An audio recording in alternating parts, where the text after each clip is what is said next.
Hey guys, my name is Julian, I'm Cole. and we're going to be sharing with you what wholesaling is. We thank you so much for the vote of confidence with us. We're going to help you from a novice to getting your first deal in 90 days or less. And we've put together this course for you, and we're going to be going through some slides, and there's going to be a lot of videos that are going to come with it, and additional videos that we'll be creating later in the future. But there's a lot of resources, and we're giving you everything that you need in order to get started. So thank you so much for coming in, and let's get started.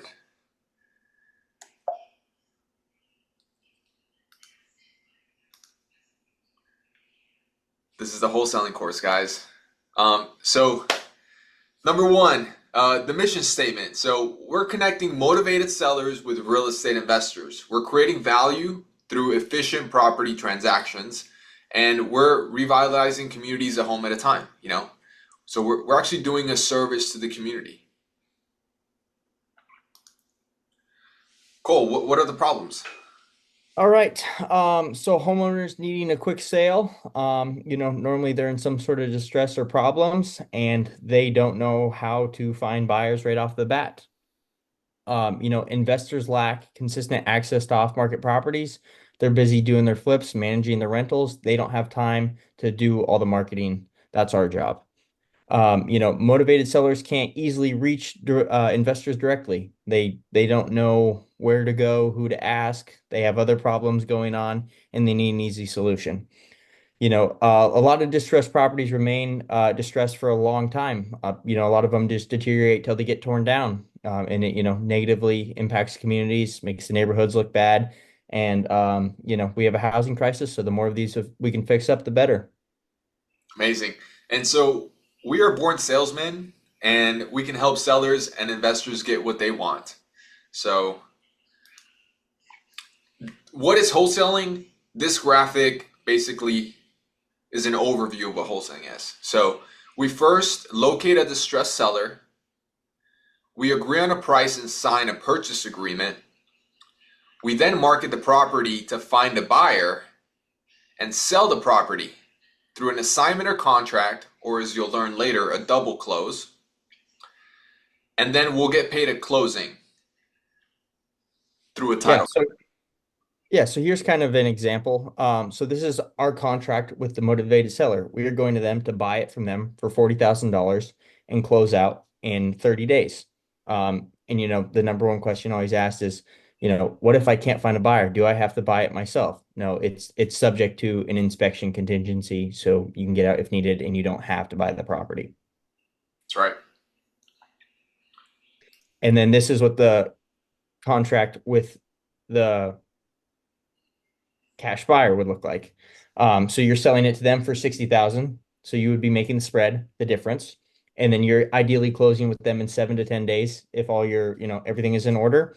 And then terms, cash or private money. So they have their funds ready, they're ready to close and they're ready to get it done. That's right. So in terms of closing the deal, we just spoke about an assignment deal and a double escrow. It's very easy to understand the way this works by understanding that A is the seller, B is you, and C is the cash buyer. So in an assignment deal, the A to C closing happens, and it just goes through you. And then in a double escrow, there's A, B, and C closing. And so you'll learn later about more of this, but this is the two ways that are the most popular to get wholesale deals done.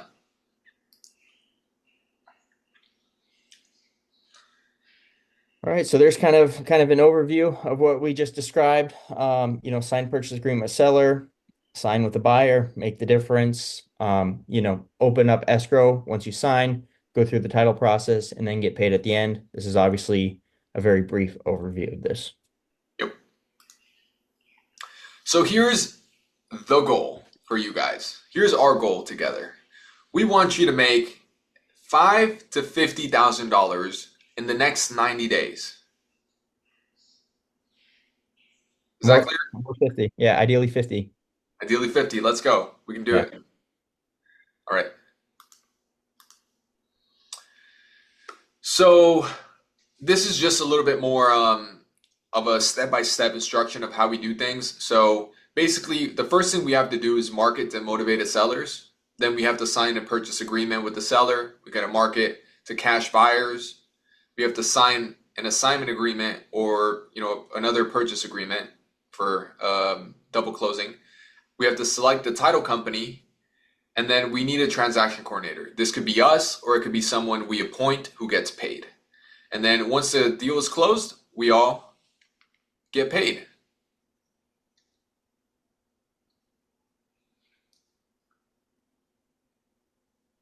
One sec.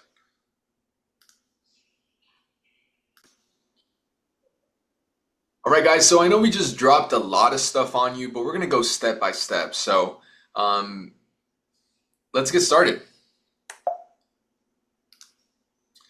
So there's two things that you want to be aware of. There is local and there is virtual wholesaling. So virtual wholesaling you can do from your house. Markets are less competitive. It's sometimes hard to see and show properties, and it may be cheaper and more scalable depending on the market. However, these are some very good pros about local wholesaling. And this is because if you're doing it in your backyard, you can look at properties yourself. You can go see them. You can also show properties to buyers yourself, and it's easier for you to get to know your market.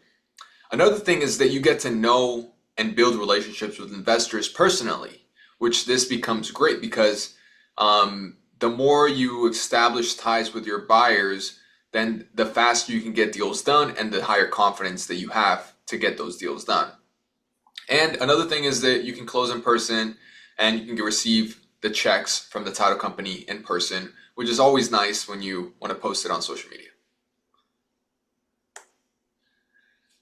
All right, so let's talk about the difference in markets a little bit. So we pretty much break it down into three: primary, secondary, and tertiary. So kind of some examples of primary markets would be like Miami, Los Angeles, Washington, D.C. And in general here, it's, higher price points, so you're more likely to get a higher assignment fee. There's a lot of hungry cash buyers. A lot of people are looking for a distressed deal because there's not a lot of them around. The cons come with that are higher marketing costs. So you may spend a bunch of money to get leads. It's not a great beginner strategy. I mean, there's some markets where, depending on your model, you could be paying a couple thousand to up to, $10,000, to get a deal, which is not a great beginner strategy. There's a lot higher competition. There's a lot of guys wholesaling there. So it has its advantages and disadvantages, but it's not the best spot for a beginner to start. So secondary markets are kind of what we think is a sweet spot, especially for beginners. There's some examples right there: Tulsa, Birmingham, St. Louis, San Antonio. They're known cities, but they're not, the hottest, highest price points and stuff like that. It's kind of the best of both worlds, to where there is still a lot of, people fixing, flipping, and a lot of cash buyers there. But you can also get deals. There's still a lot of distressed properties. And so it's kind of just that sweet spot. And then as for tertiary markets, these the two we have listed here, the tertiary markets are normally the cities you haven't heard of before. So Gallipolis and Rosebud, these are actually two cities that me and Julian have just done two deals in recently. They're very small. It's very easy to get deals there because there's not a lot of competition. And they're normally not getting cold called as much. There's normally not, signs saying we buy houses everywhere. And it's cheaper marketing. It's a lot cheaper to get a deal, a lot easier to get a deal, but it's a lot harder to find a cash buyer. There's some cities we go into and there's like two guys that are actually fixing and flipping there. And if they don't want it, then you just don't sell the deal. So it's also kind of tough for beginners because it's hard to find buyers. And also it's hard to comp. It's hard to understand because it's not like you're in just a neighborhood where there's four, like built homes. Two of them are fix and flip, two of them are as is, and you can easily comp it. You may be looking at a 5 mile radius and things can kind of change fast. There's not a lot of like kind properties. So we definitely recommend leaning more towards a secondary market to start out. And then, as you go and you develop, you can kind of branch in both directions if you want. A lot of people don't do tertiary at all though. So it's pretty much the gist of it. Cool.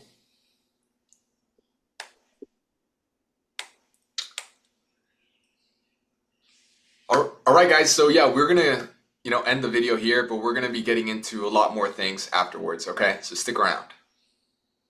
All right, guys. So this is the introduction to lead generation. This is the foundation of your business. Without lead generation, you have no deals, you have no cash flow, you have nothing. Okay, you have to generate leads in order to qualify them and make offers and then close them and, get the money. All right. So Cole, take us away.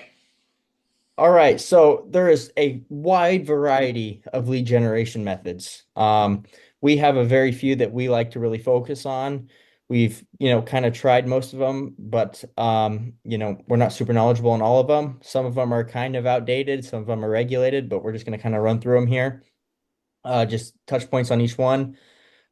Agent outreach, great beginner method. It's free. It's a great way to get conversations in. We're gonna go deeper on that one. Cold calling, one of the most popular in the industry these days.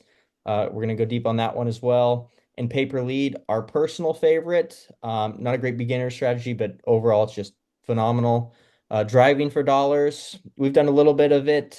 Great beginner strategy as well. And then direct mail, we're inexperienced on that. We don't know much about it.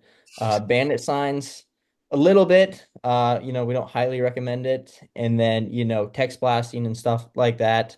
It's highly regulated, and so not a lot of people are doing it anymore. And then, TV broadcasts and stuff like that, not a beginner method as well. So there's kind of a basics on it. So, Julian, what else can you tell us about this? Yeah. So for cold calling, there's two ways to do it. You can do it yourself or you can hire a cold calling company to do it for you. There's one that we forgot to mention, and that's on market. You can do on market wholesaling.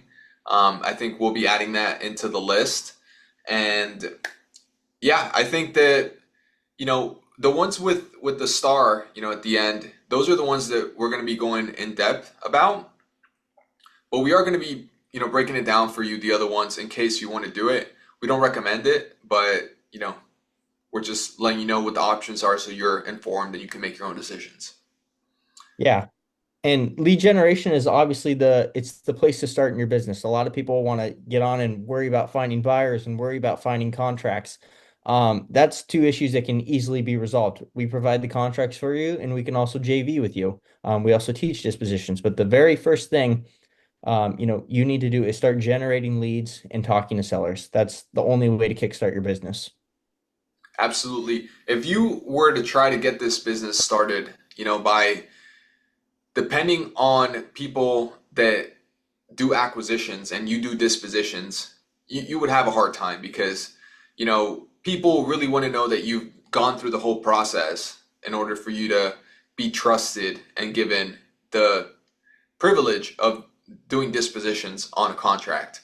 So this is the best way to get started. We're going to be showing you how to do these things. So stick around. We're going to be showing you one by one all these methods and how you can get started. All right, guys. So we are going to jump into our first lead generation method. This is agent outreach. It's a great beginner method because it's free, gives you tons of experience talking to people, and it's pretty easy. It's hard to mess it up.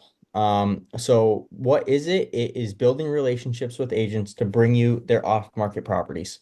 So a lot of these sellers that have, the inherited houses, the hoarder houses, just the major fixer-uppers, their first go-to is often a realtor because they don't know how to go directly to investors. So they go to realtors. And then often realtors will have a network of investors in their area that are constantly doing fix and flips. And then instead of listing these on the MLS, they'll actually bring it directly to them, to save them from having to go through the listing and go through showings and just talk to a bunch of people. It just makes it a lot easier. So you are actually going to want to become one of those people that they bring their deals to. So how it's done, you literally just pick up the phone and start talking agents. You can find agents. You can just go to, realtor.com. You can go to Zillow, and just, go through agents in your market and start calling them. Or you can, pull a list through Propstream and put it in a dialer and call them that way.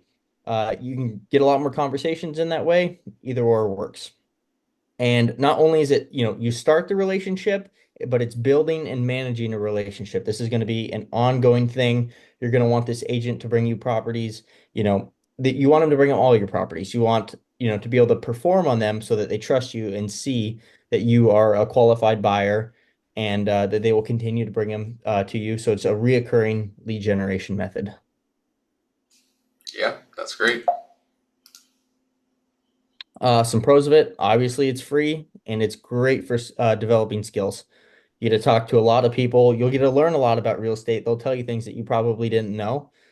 And some cons is definitely the competition. Most of these agents that are getting these properties already have their little network of investors in their market that they're bringing them to. So, you're gonna have to be good at talking. You're gonna have to be friendly to really get into that circle. But once you get in there and show that you can perform, whether that's quick timelines or just showing by that you've done it, that's how you kind of get over the competition thing. And it's quite time consuming. It takes a lot of time to call that many realtors. A lot of them are going to just be like, yeah, they're not going to want to work with you.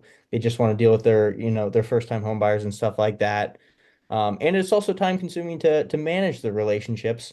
But with that being said, it is relatively, pretty much free. Great. So now we're going to get into how to do it. So I've looked into this quite a bit because I understand that building relationships and maintaining them is one of the most important skills that you can have in order to become successful. So I've actually done some research and found some great ways to manage these relationships. So this tool in particular is called Clay, and it's a personal CRM, and it's free. You have up to 1,000 contacts that you can use for free, and you can set up a cadence with them, and you can write notes on that person whenever you have a conversation with them. So whenever, time passes, you can go back and read and see where you left off. So we're going to go check this out right now. And I'm just going to show you how you can do this yourself. So basically the personal plan is free, and it's up to 1,000 contacts. This is more than what you need for starting to build a relationship with agents. And what you're going to want to do is that you're going to want to, set your email or whatever you want, hook up to it so that you can have Clay manage your relationships. And then you can put people into groups, and then you can search them. So you can put reminders, and you can put a cadence to reconnect. And so this really helps with agents. You can talk to an agent, you can put it into the CRM, and then later on you can set up a cadence for following up with him every week or every 2 weeks. And then once you talk to them, you can just put notes on the CRM, and then you can learn, more about them. And then as time goes by, you're going to find out that a lot about this person, and you're going to be able to be a very thoughtful person because you have all the notes. And trust me, there's not a lot of people that do this. So if you do this, you're going to be one of the people that stands out. And most likely, this is how you're going to be able to get the deals from the real estate agent. So it's pretty awesome. So you'll have the groups here, you have your people, you have your notes, and then this is kind of like a home feed. If you have these people, connected on LinkedIn or Facebook or something else, and you'll see that there's a special event in their life, it will pop up here so you can congratulate them and build a relationship even further. So that's basically how you use Clay. We're going to be showing you next how to actually talk to these agents so that you can start building these relationships. So stick around. Hey guys, so we're going to be talking about cold calling right now. This is one of the marketing methods that we're going to be teaching in this course.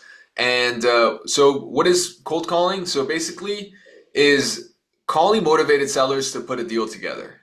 How do you do this?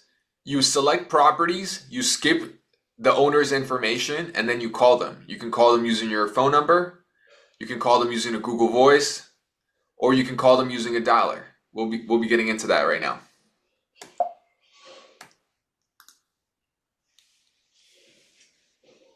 Go Okay, ahead. so yeah, cold calling is it's probably one of the most popular lead generation methods out there.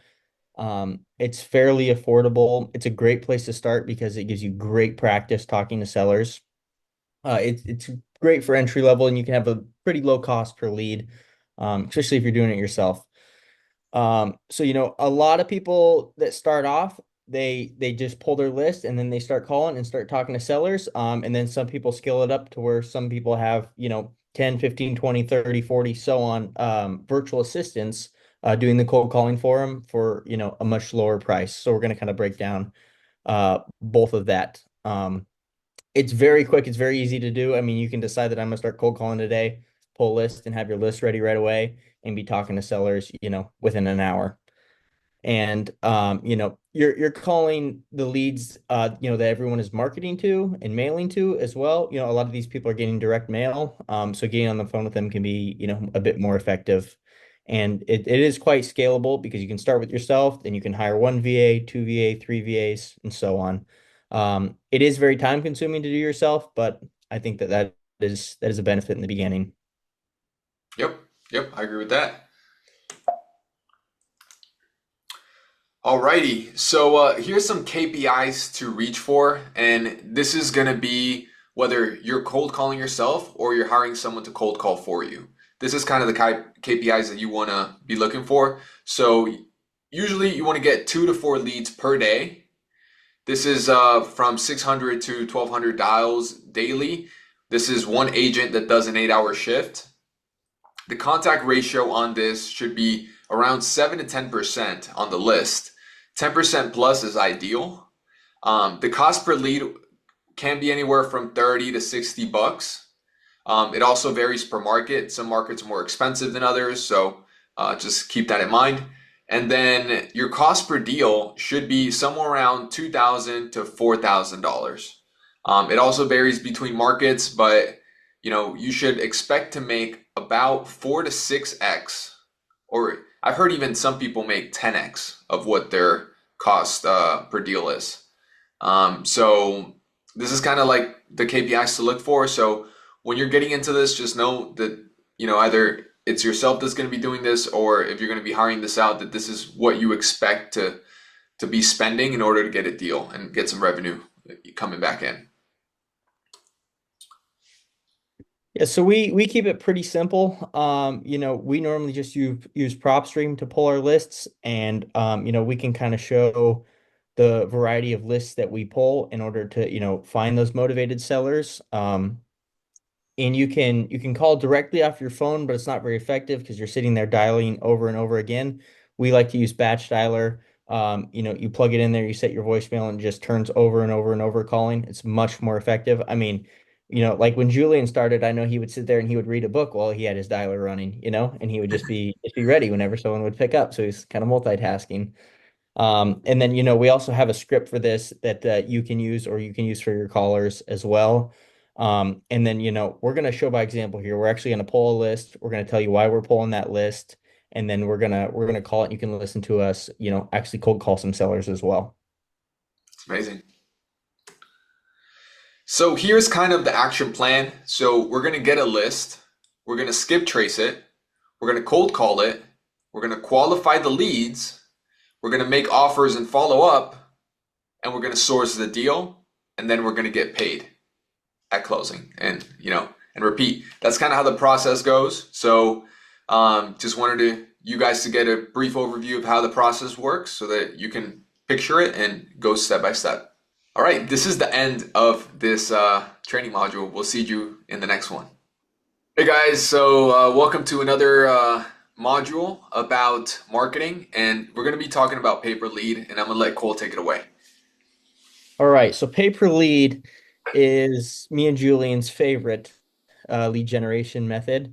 It's not ideal for beginners. We recommend someone get a little bit of experience before jumping into this, but it's our favorite. We absolutely love it, and we close a ton of deals from it. So what it is advertising companies. They do different forms of advertising, whether it's Facebook ads, pay per click, TikTok, YouTube ads, all sorts of stuff. Each company does it a little bit different, but they generate these inbound leads where people fill out on a website, um, you know, their name, their address, why they're looking to sell, and then a little bit about the property, and then you're buying each individual lead. So you can pay a little bit of money for these, but most of the time they're fairly qualified. So how it's done is, you sign up with, one of these three companies that we recommend. You set a budget, you let them know how much you can spend, you pick a location, and then you start closing deals. That's right. So the pros and the cons of this is basically you only pay for actual leads. So when you think about you cold calling as opposed to this, cold calling, the people, they have properties, but they haven't raised their hands saying that they want to sell. This method, they have raised their hands saying they want to sell and they filled out a form. So they're motivated. The other thing is that you are going to be able to get refunds for this kind of marketing. So, for example, if you get a lead and then the the owner doesn't want to sell within a certain time frame, or he wants, an outrageous amount, or the property is listed on the market. There's several reasons why you can get a refund from these companies, and they will give you a refund. It usually takes 3 to 7 days for you to get a refund, but it happens, and this can help you, get more deals done because you're not eating up all the costs that you would if you were doing your own PPC campaigns, for example.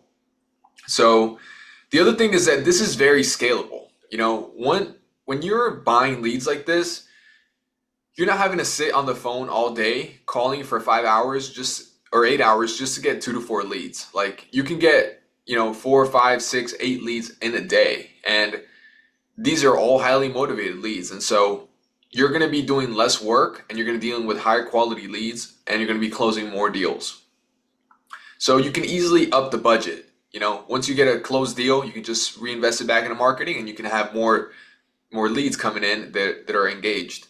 So as I said, it saves you a lot of time. The only con that I would say is that it is a higher cost. And this is why we don't recommend that beginners do this before you get your reps in and you learn how to work the leads.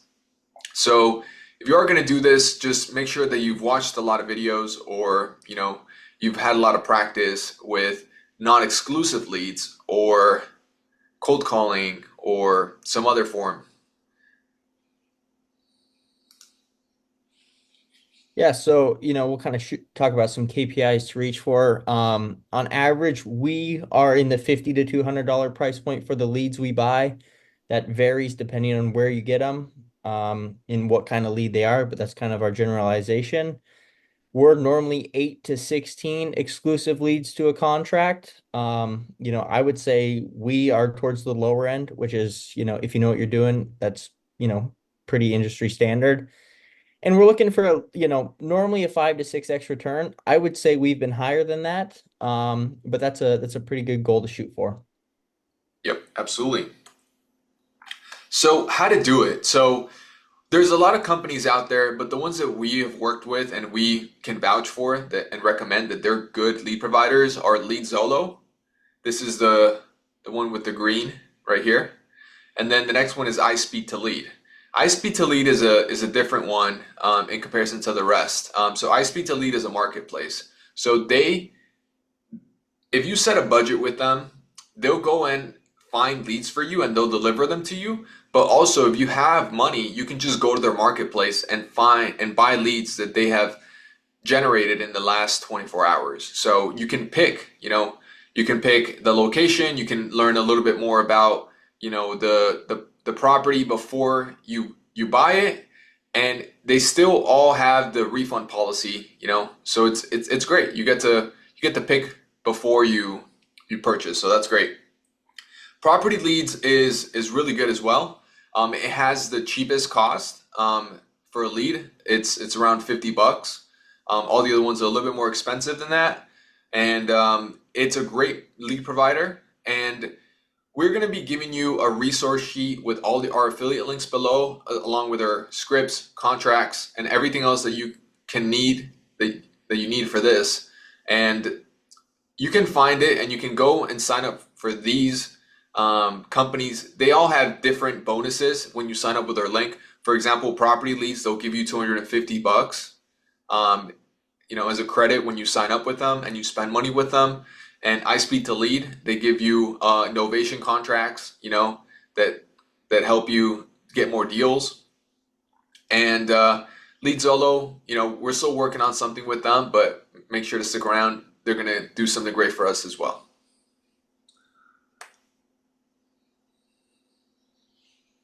So pretty simple action plan. Reach out to them, sign up, probably do an onboarding call with them. You can help talk budget and stuff like that. So, you'll want to choose your location. You want to decide, okay, am I going to want to go nationwide? Am I going to want to select these few counties? Am I going to want to do it in my town? Um, you know, and then you set your budget to how much you want to spend. If you're going to go into fixed price mode where you set a monthly budget and they just deliver that amount of leads to you every month. So once that's all done, then you just receive the leads and call them. We've noticed they're, on average, they're normally pretty great conversations compared to, cold calling leads and stuff like that. Normally the people are in distress, they want to talk, and normally it's a pretty great conversation. So you qualify the leads, you make your offers and follow up, and then, you hopefully close the deal out and make some money. Let's go. All right, so this is the paper lead section. We're very excited about this. Once you get your reps in, we definitely recommend that you go all in on this because it's a huge time saver and the type of quality leads that you're dealing with are much higher and it's just a better experience. So we'll see you in the next module. Hey guys, so today we're going to be talking about driving for dollars. Both Cole and I are going to be sharing with you why this is a good strategy. So, number one, driving for dollars is pretty simple. You can, if you have a car or you have a friend that has a car, you just got to get him to let you use his car or you drive around your car or your mom's car. And basically you go around looking for properties that are distressed. Signs of distress look like boarded up windows, overgrown lawns, and just an overall terrible look to the property. And so, what are some of the things that we can do after we've located one of these distressed properties, Cole? Yeah, so the most effective way to do it, which can be a little scary for some people, is just going up and knocking on the door and talking to the owner face to face. It's one of the fastest proven ways to get a contract, but it's a way not many people are willing to do because it can be a little intimidating. And if that doesn't work, you can leave behind a letter, a note of some kind, or you can just mark them down in your system and you can skip trace their info and cold call them later on, or you can even send them a mailer. We prefer to door knock and leave a letter, and then, add them into our cold call system as well, and then just continually call them until we get a hold of them. Yeah, so one of the things that I recommend is that if you find a house that is maybe overgrown, that is currently occupied because you can tell there's cars outside or something, getting paper plates with you, bringing paper plates with you, and then writing your number and saying like, "Hey, I want to buy your house," and putting it in the mailbox is a really great strategy to get their attention. They usually call back because it's so bizarre that you gave them a paper plate with your contact information. And also, you can leave sticky notes on the door saying, "Hey, I'm Julian, interested in buying your house." You know, this is just if they are occupying the house. Now, if they're not, same thing that Cole said. You can cold call them, you can text them, or you can send them a mailer, and this all works really well. So we're going to be sharing with you some tools that work with this strategy. So we have Propstream. So Propstream is this software right here. With this link that we provided, you're going to be able to get a 7-day free trial, so you're going to be able to use it. And we have also provided you with the training on how to use Propstream for driving for dollars. So let's check that out.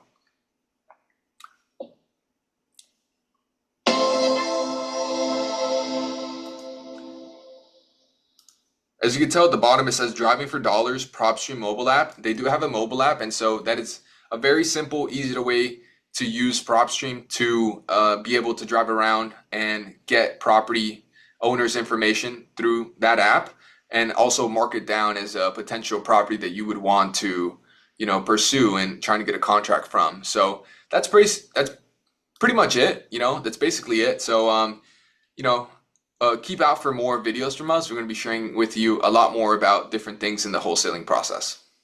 All right, guys. Next, we're going to talk about the sales process. This is the process of taking our qualified leads and then trying to close them and turn them into contracts.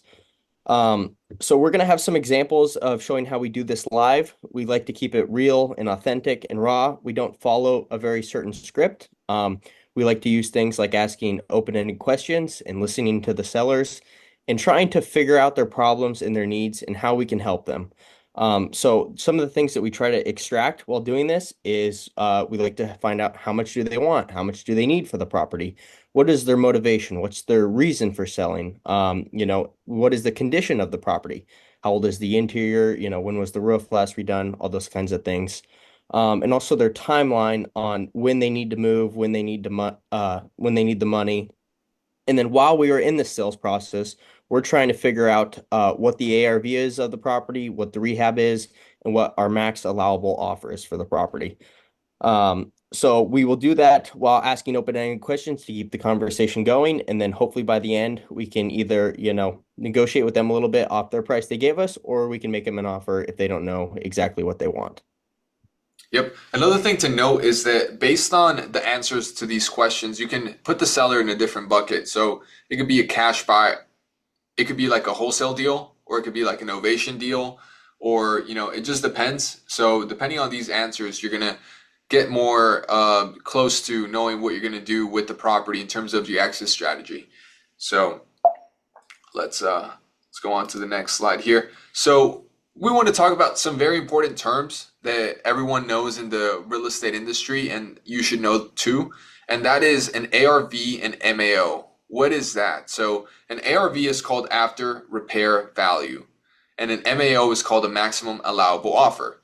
These two acronyms are very important because every single buyer is going to ask you for them, and you as a wholesaler need to know these. So after repair value means once the property is fully fixed up, what can it expect to sell on the open market? And then a maximum allowable offer is what is your maximum allowable offer that you can make to the seller where you can make your wholesale fee. So most likely we want you to make around 10 grand per deal. So you're going to want to put your assignment fee to 10 grand, and then anything below that is going to be, your maximum allowable offer. So now we're going to get into comping. So how do you find comps? So comps is a similar house in the area that's sold. So for example, if I have a 3-bed, 2-bath house in Miami Beach, right? And I want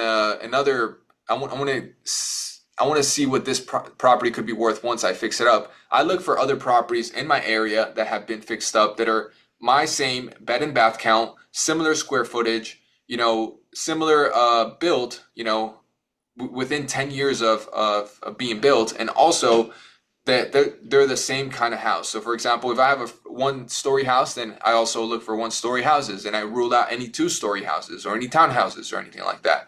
So that's what comps means over here. And then rehab is the amount of work needed to fix the property. So if I buy the property for $100,000 and I can expect to sell it for $250 once it's done, how much do I have to put in order to get it to be that? So it could be $50,000. So all in, I could be $150, but then I could sell it for $250. So I'm making $100 grand, right? Minus, realtor commissions and closing costs and all that. So, and then the dispo price is what the price you will sell it to an investor at. So if your maximum allowable offer is $50,000, then you're going to want to sell it at a dispo price of $60,000 to an investor. That means because you're going to collect the difference, right? You're going to get those $10,000 in difference. So the dispo price is always going to be higher than the MAO because that's your fee. And so we just talked about what the wholesale fee is, and that's basically what you make between the maximum with the offer you got accepted with the dispo price you got accepted from an investor.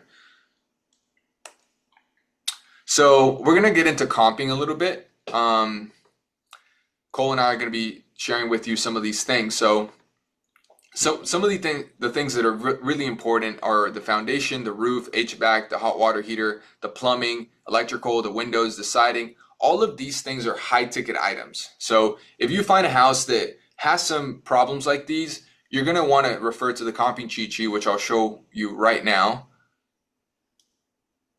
which is right here.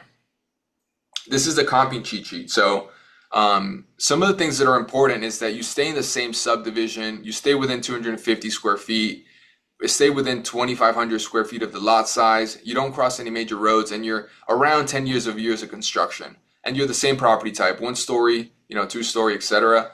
And these are just some adjustments for, houses that are under 500,000 and over 500,000. The lower one is, for the lower kind, and then the bigger one is for the bigger kind. And so you're going to want to check this out when you're comping, because you might not have an exact comp, like the same bed and bath count, same square footage and everything. And so you might have to make some adjustments. And so this is why these adjustments are very important. Now, if you have a guest house, for example, or a basement, or an attic, you want to give it 50% of the square foot value. So if you have a 100 square feet house with 500 in guest house, you want to only add half of that, which is 250. And then this is just some things. For example, if it's siding, traffic, or commercial, if you have commercial on the side, then you got to reduce 10K or 10% if you're over 500, and then backing, you're reduce 10K or 15% if you're over 500, and then fronting 10 to 20, and minus 20% if you're over 500K. And so if you can't find a comp, you want to go back in months of 3 months at a time. So you go 3 months back, 6 months back, 9 months, 12 months, etc., until you find a comp. And also you can go out in terms of half a mile. So you go half a mile, 1 mile, a mile and a half, etc. And so some of the things that we listed here is kind of like what a different kinds of rehab look like, right? So you have a low rehab, it means it only needs paint and carpet, maybe some small fixtures and cleanup items. So that you're going to times it by the square footage, right?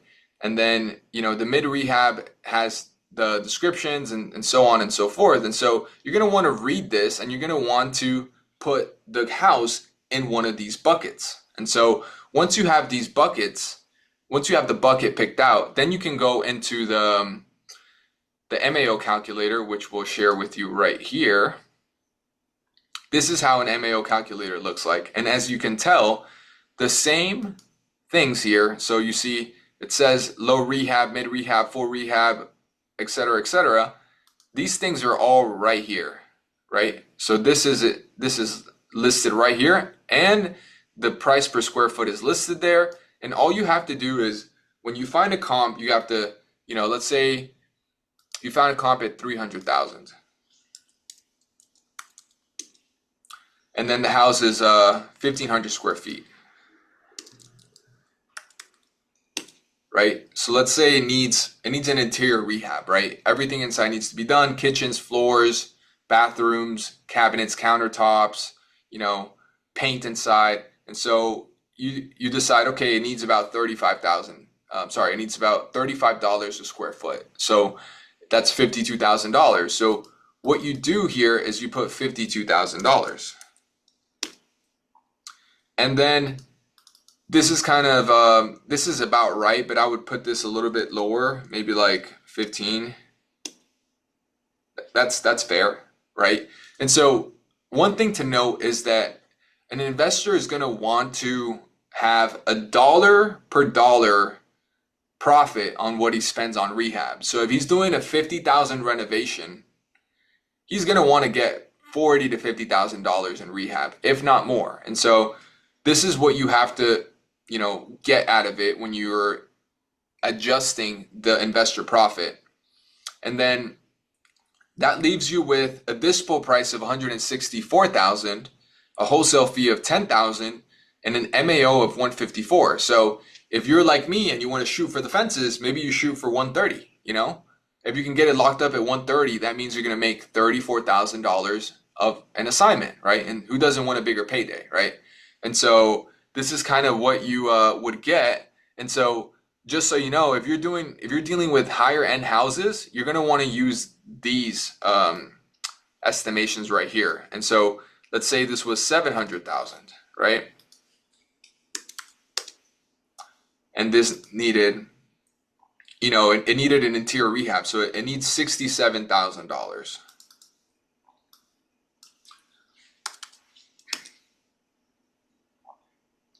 So you're gonna want to, get somewhere around, you know, let's see, 10%.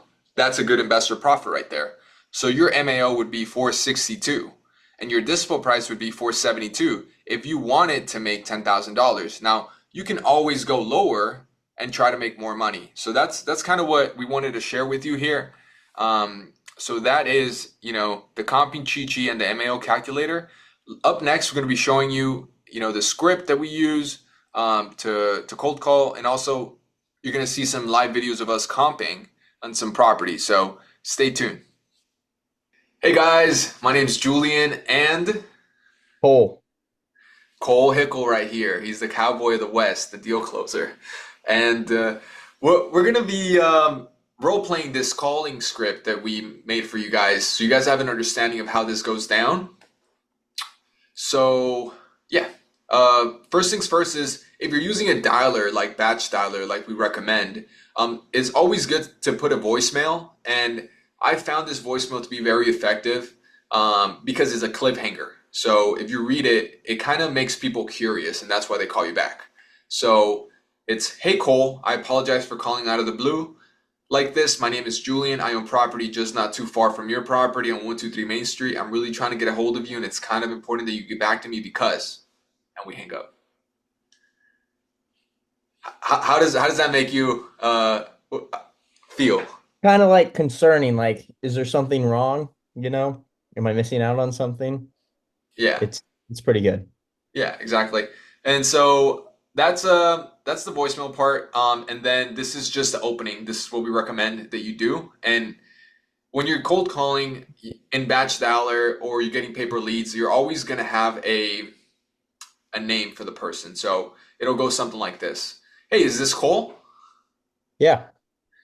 Hey Cole, this is Julian. Are you the property owner of 123 Main Street? Yeah. Oh, that's great. I was just calling because I'm looking to buy property and I was wondering if you would entertain an offer on your property. Um, Maybe Okay. What kind of price were you looking to get? as much as I can. As much as you can. Okay, that's great. Do you have a number in mind, like a ballpark, just to see if we're even close at all? Uh, Not at the moment. I'm just open to offers. Not at the moment. Okay, that sounds good. All right. What's got you looking to sell this property in the first place? Like, why not just keep it? Uh, Had it a long time. Uh, kind of tired of it. Kind of tired of it? Is the landlord duties a little bit too much for you now? Yeah, I mean, it's getting a little old, but it's not that big of a deal. Okay, gotcha. So all right. And so when are you looking to sell this property and get paid? I mean, if the offer's right, tomorrow would be great. Okay, that sounds great. Yeah. Um, could you tell me a little bit about the property? Like, does it need any repairs? Uh, yeah, I mean, the tenant's been in there for 4 years, so use some paint probably and carpets and minor fixes and stuff like that. Okay, so it hasn't been updated for 4 years or so. Is that right? Yeah, I mean, yeah, it could use a little bit of work. Okay. Do you have any major items that need to be replaced, like a roof or electrical, plumbing, AC, anything of that sort? No, the roof was done about 8 years ago. Still in good shape. Everything else is in pretty good shape.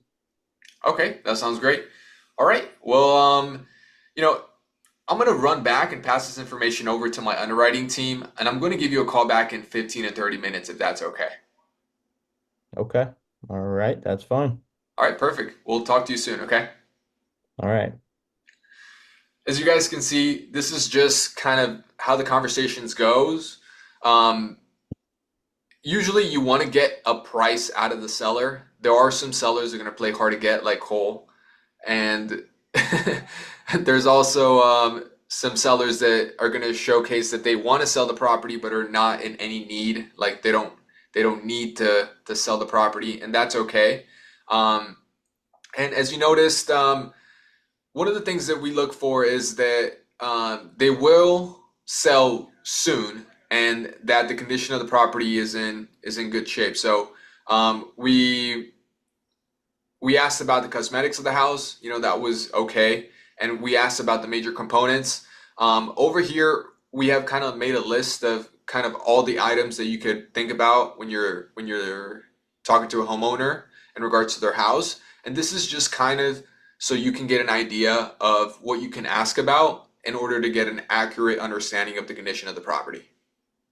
Yeah, and then going back on that, obviously, using this example, you'd want to get a lot more information about the house if possible, learn a little bit more about the situation if you can, before, going back to your underwriter and doing that.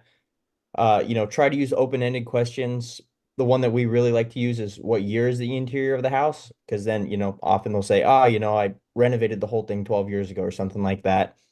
And that can kind of give you a really good idea without having to ask all the individual questions because, sellers get asked these all the time and it can kind of piss them off a little bit. And just a little bit more info before you'd want to, move on to actually making an offer on the property. Yeah, yeah, totally agree with that. So this is just the beginning of the conversation. Um, we're going to be talking about how to present the offer next. So stick around. All right, guys. So now we're going to be talking about how you present the offer. So this is after you get the information about the property and the seller situation, and you do your underwriting, and you have come up with an MAO. This is now the time to present it to the seller. So what you're going to do is you're going to give them a call back, and we're going to be going through this script here, so that you understand how you can do it too. Okay. When one thing before you jump into this, the reason, so we like to start some conversation before giving the offer on the call. We noticed that if you jump right back on the call and just immediately spit out the offer, it kind of puts you in a weird boat. So we like to get in there and, explain the process a bit, and it gets a little bit more conversation going before we roll out the number. Yeah, that's right. And so this is exactly why the first thing we do is, hey Cole, this is Julian. How's it going? Good. Good. So, Cole, I had a chance to run back and give this information to my underwriting team, and we have come up with an offer that we would like to present to you. This is great Okay. because your property was approved. And do you mind if I tell you how this process works? Yeah. Okay. So once the offer is accepted and we sign a simple agreement, after that, within 24 hours, you will get a welcome call from our team, and we will line up to get pictures for the house. Then the title company will make sure there's clear title for closing, and we will schedule to do some quick walkthroughs, and then we head to the closing table. It's so you can get paid. It's that simple. Okay. Yeah. Yeah, great. So the offer that they approved, this is the first one they approved for me all week. And let me explain what they approved. They approved the offer to be as is, and they approved the timeline to be 30 days to close, and with no commissions taken out, and all the closing costs are covered by us. Um, so the approved offer for your property is going to be 217,551. Oh, no way. That is way too low.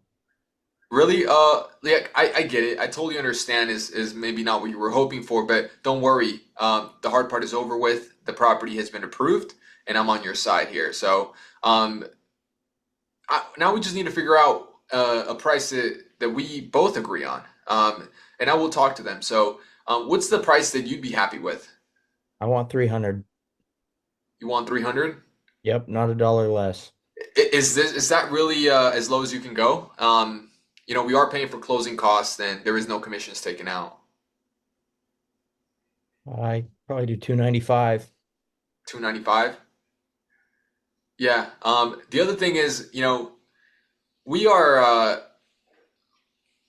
we're working on a very short timeline, we're paying cash. And so, um, you know, there is basically no contingency after the inspection period that will make it so we don't close. So, is there anything better you can do? I mean, this is pretty much a, a certain deal, you know? Well, my realtor told me I could get 300 for it. Right, right. Your realtor was going to charge you 6% and plus have you pay all the closing costs. So you'd be out, 30 grand just for selling it online, with them. So you'd be really getting 270. Um, Besides, it would also take a long time for that to close, like probably 60 to 90 days or more, and you have no certainty of that. So with us, we have cash, we come in and close and we're quick and we pay all the closing costs and all. So is there something better you can do? Something maybe lower than 270? Uh, no, I mean, I guess I could do that 270 then. 270. Okay. All right. So I'm gonna go and run back and just see if my underwriters can approve that offer. Okay. I'm gonna put you on a brief hold. All right. This is where you put the seller on hold for 1 minute and you pretend like you're going to talk to your underwriters. And and then a little bit after you come back and say, "Hey, Cole, are you still there? Yep. Hey, Cole, so my underwriters, they I told them the situation that you're looking to get more money, for the property, and they have agreed to give you, $230,000. Hmm. Well, what about my tenant? Because they're still in there, and I can't kick them out in 30 days. Well, that's fine. What we can do is we can buy the property as is, keep the tenant in place, and we'll handle all of the tenant eviction if there is a need be. You don't have to worry about that. We'll just buy the property with the tenant in place, if that's okay with you. Yeah. Yeah. Well, my realtor wanted me to kick them out before we listed it. So, Yeah, yeah. Well, your realtor is not really looking into your best interest because what if you kicked out the tenant and then the property didn't sell and you lost income, you know? right. Right. So you can keep the tenant in place with us. We can buy it as is, and we can give you cash in 30 days. So, would you be okay moving forward with that? Not at 230. That's too low. What were you looking forward to getting? I'm just trying to see if we can, match that price so that we can get ready and buy the property today. Um, if I don't have to fix anything, I get paid in 30 days. I do 250. Okay. All right. Well, let me put you on a brief hold. Is that the absolute lowest you can go? I really want to be an advocate for you, and it just helps if we get the lowest number here so that we can see if my underwriting team can do it. Yeah, I mean, I don't really need the money, so Okay. All right. So 250 is where you're at right now. yep. All right. Let me put you on a brief hold, and I'll be right back. This is where you do the second uh, brief hold, and you just collect your thoughts, and wait for a little bit, and then you go back on the phone and you say, "Hey, Cole, you still there? Yep.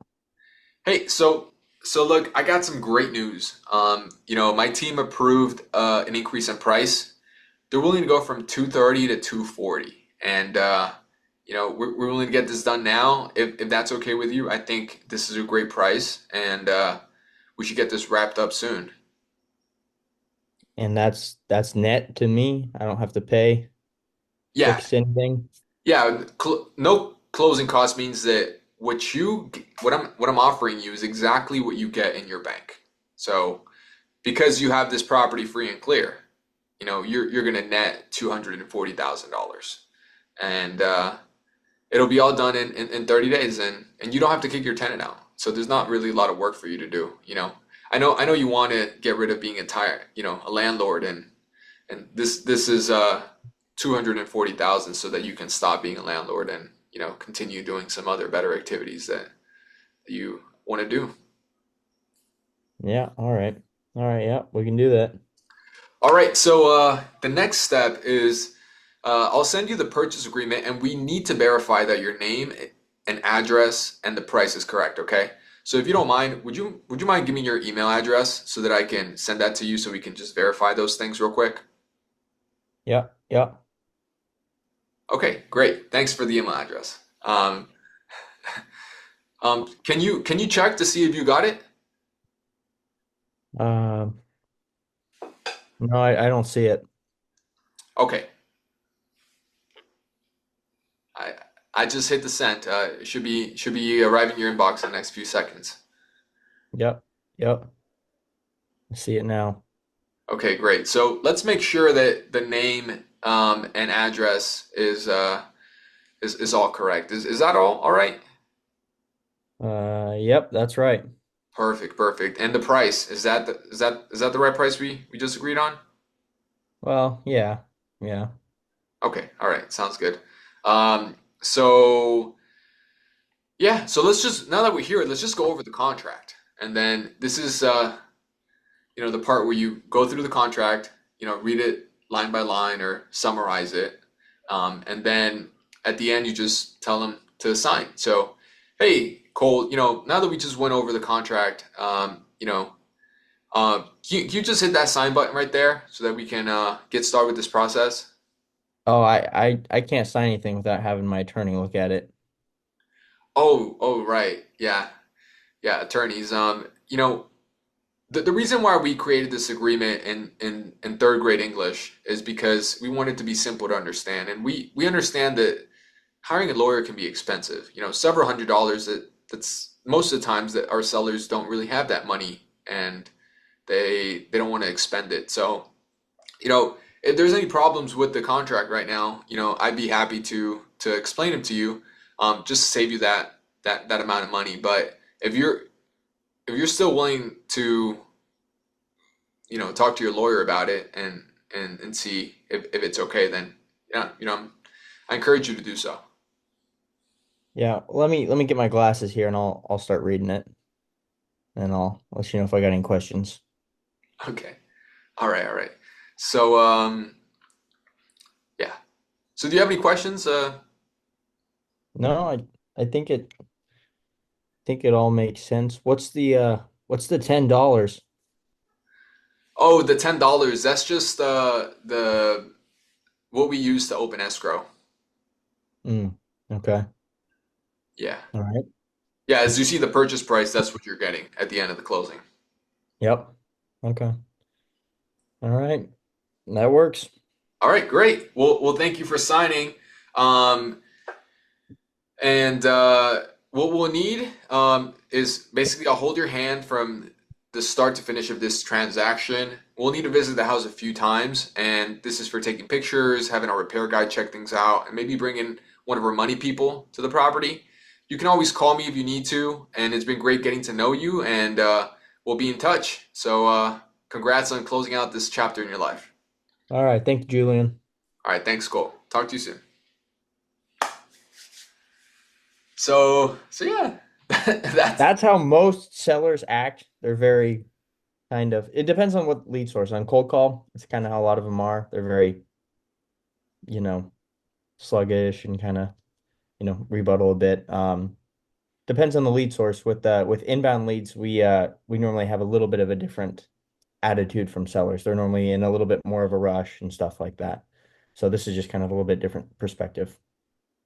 yeah, yeah. That's right. And so this script is just basically it's just guidelines. If you can follow this, great. But depending on where you're getting your leads from, you might want to tweak this a little bit given the situation. Um, so yeah, this is just kind of a brief overview of the calling script, and the negotiating script. Over here, we have some bonus tips. You know, Something that we want is always chat with them again and refer back to what you've talked to them before. So, you know, as you notice, something that I said was, you know, here's an offer for $240,000 so that you can stop being a tired landlord. And so that's because he told me in the beginning that he wanted to stop being a tired landlord. We want to position our solution to their problem. And so it's always good to refer back, things that they've told you, things that they told you that were important to them, and keep learning about their situation. And yeah, it's always good to become friends with them if you can. Be friendly. It gets the deal done. And those are just some tips. Remember to follow up if for whatever reason the seller is not ready on the first call or on the second call. You want to continue to follow up and and get the deal done so that you can move it to the finish line. Exactly. Alrighty, we'll see you in the next video. Hey guys, so we're going to be showing you some comping to find out the ARV and MAO of this property. All Cole right. is going to be showing you how he does it. So Cole, take us away. All right, let's get into it here. Okay. All right, first thing, don't mind all my open tabs. We got a lot going on here. That's fine.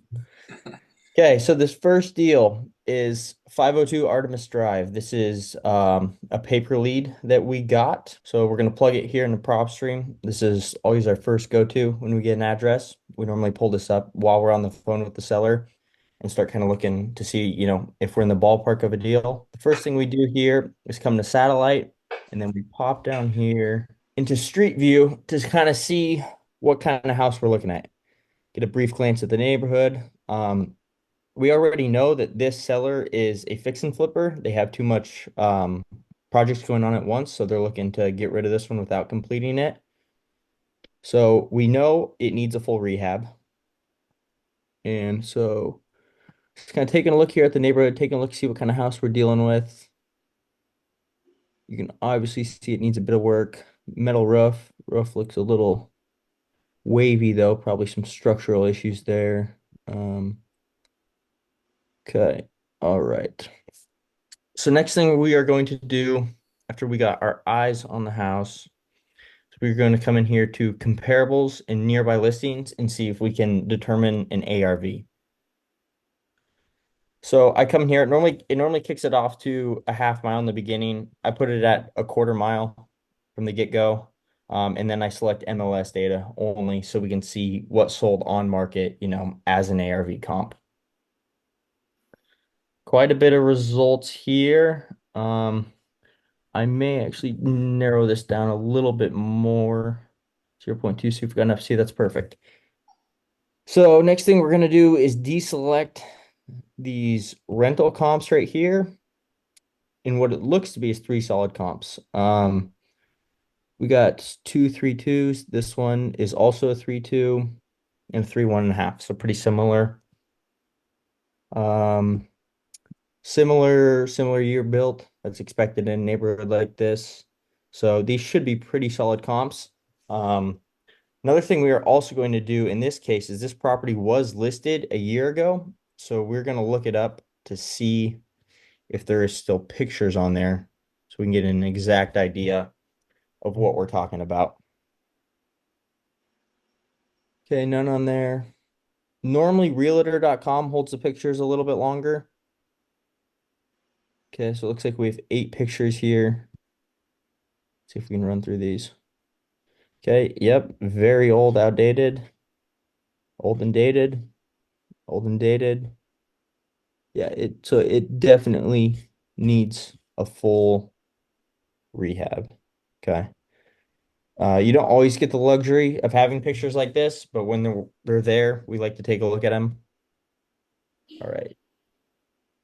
So let's pop over back to Propstream and let's start looking at these comps to determine if they are full ARV or if they're like, 15, 20-year-old remodels. We're just going to see exactly what kind of level they are. So we're going to search them up. Okay. Pretty similar house, brick, a little bit of vertical siding. Looks pretty nice. Okay. All right. Um, Good. It looks like it was a full recent remodel. Countertops, backsplash, flooring, stainless steel appliances.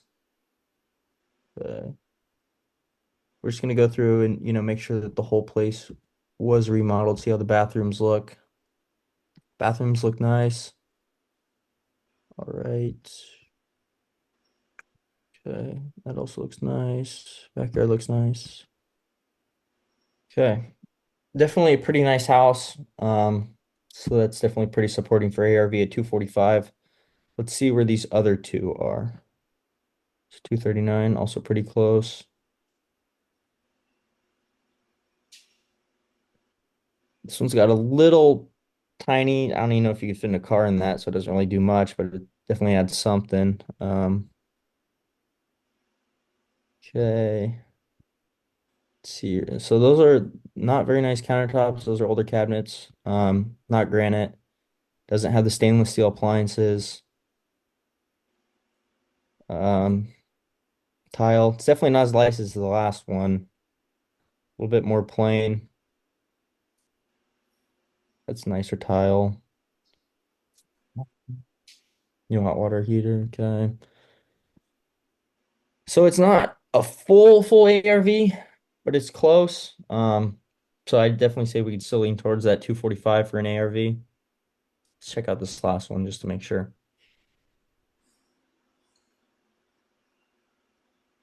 Okay, same, very similar to that last one, has that little garage on there. This is a 3 1.5, so it's not a full two bath, which definitely takes away on the price point. Pretty nice remodel though. Looks like granite countertops, newer cabinets, stainless steel appliances. All right. Oh, that's interesting. Okay. Okay. I think this one's a little bit less on the square footage, so maybe that's so we're 1421. That one's only 1140. So a couple hundred square feet smaller. That's what's, reflecting a little bit lower price. Let's see what this 245 one is. 14 yeah, basically the same square footage. So I would say we have a really solid comp at this 245 right here. It's right in this little neighborhood. Um, so I would say that's, determines a pretty solid ARV.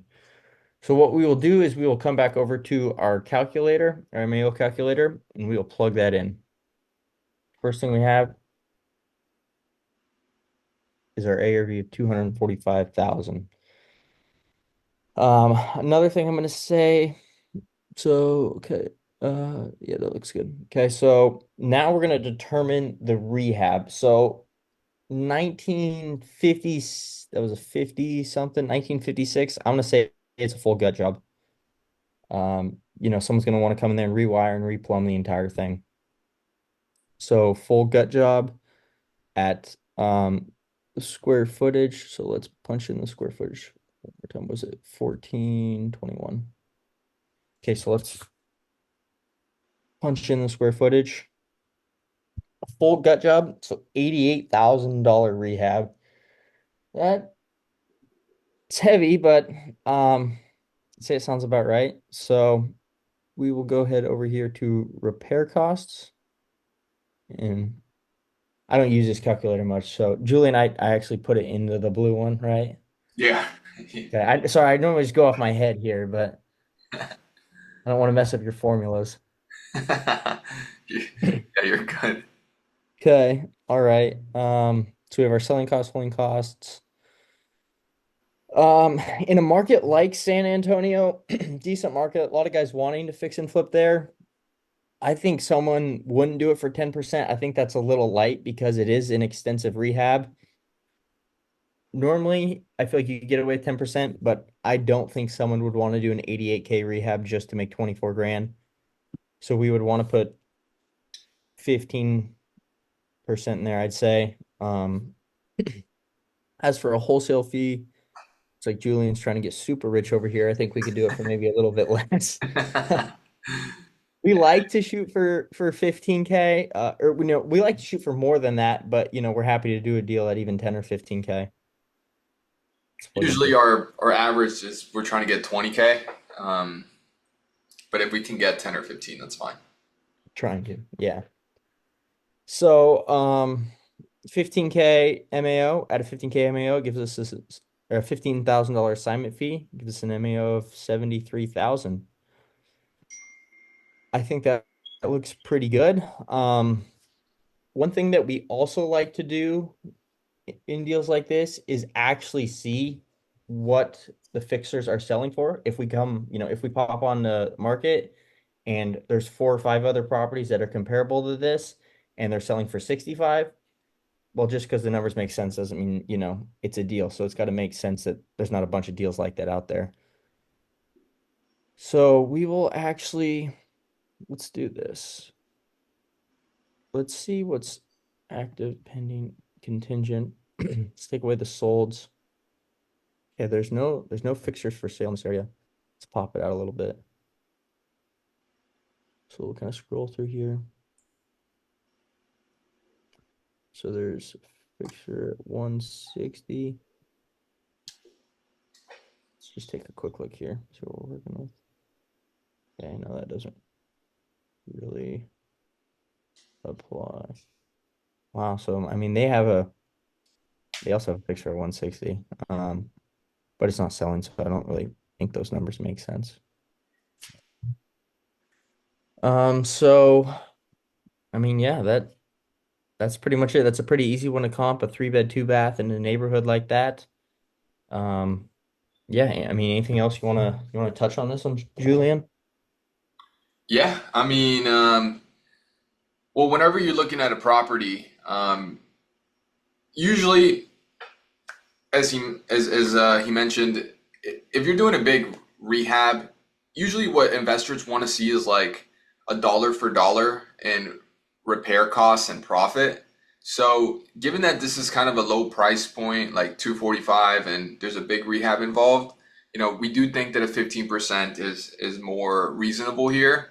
But in other scenarios, I would think that, 10% is usually good if the rehab is 20 or 30 or 40K and it happens to be, 20, 30 or 40K profit.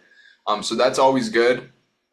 And the other thing is, depending on who you're talking to, the seller might not know what their house is worth. And so you can really play around with the wholesale fee. You can try, you know, a, a maximum allowable offer that's a little bit lower than what we're suggesting. We know that the seller is a fix and flipper, so he kind of knows his numbers. So we were trying to make something work. But given with the homeowner, you can maybe try to get a 20 or 30K assignment fee. So that's always good. It always is good to start there and um, always end at your maximum allowable offer being like 10K of profit. So that's something what I would do. It kind of makes it feel like a good negotiation as well. Like you start lower, but then you go up, and so they also feel like they worked, you know, with you to get the price up, so they feel maybe more committed to it. So that's always good. And yeah, besides that, I think it's been a pretty good presentation from Cole. Perfect. Let's go. All right, guys. So we're gonna be showing you another one. Just stick around. Thanks for joining the course. All right, guys. So we're gonna show you another comp example. We're gonna be comping a property in Texas City. I'm gonna go ahead and copy this, take it over to Propstream. I actually already have it pulled up, but I'm gonna go take a look at what the neighborhood looks like and what the house looks like from the street view. Something to know about this property, and on Propstream it doesn't say how many beds there are, but we confirmed with the seller and it was 3 beds, so it's a 3-1. And just looking at the place here, it's a pretty small property. Seems to be in a nice, decent lot. So what I'm gonna do is I'm gonna go ahead and look at what the comps say. This is out 0.5 miles away. I'm gonna narrow it down a little bit.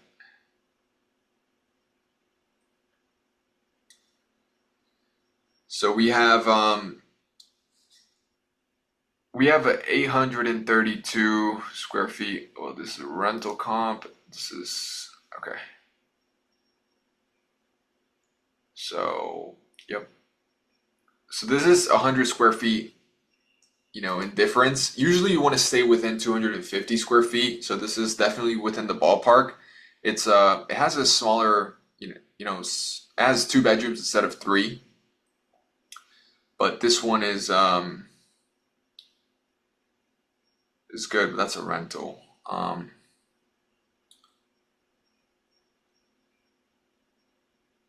So yeah, I'm gonna go ahead and look at this comp just to see how the remodel was done.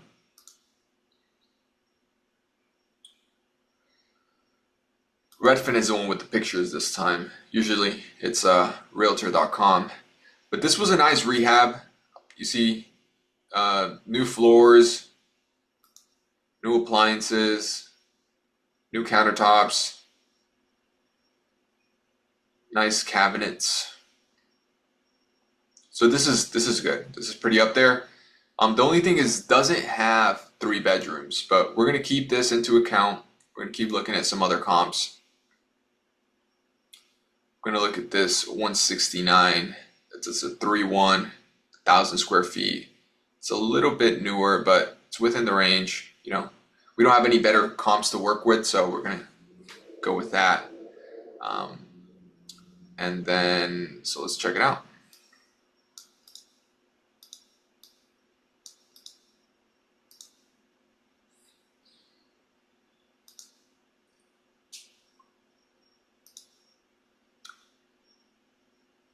Okay, so we have 31 pictures. Oh, look, it has a pool. It's probably not comparable to ours.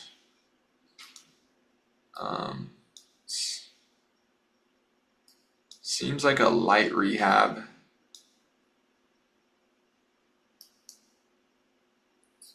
It's not full ARV. Like the appliances are not done. Countertops look like they're clean, but not new ones.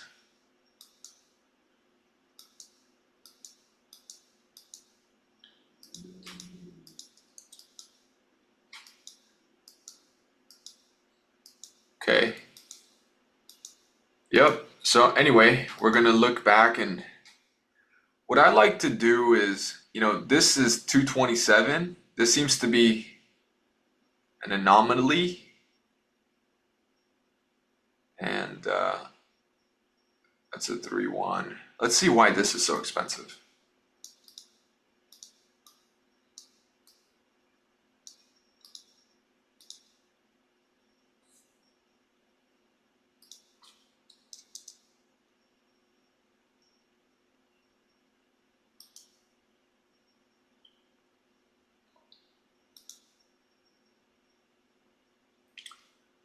So 3-1. You see that sales price, Julian? It changed. Oh yeah. So it was 189 when it sold.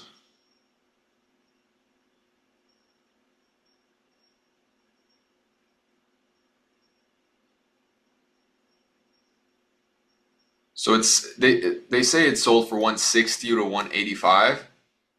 Obviously they listed it for much more than what it sold for. So we're in the ballpark, right? So 160, 185, right? So what I'd like to do is I'm gonna look at this last comp here. There's a 3-2. It's a little bit newer, but just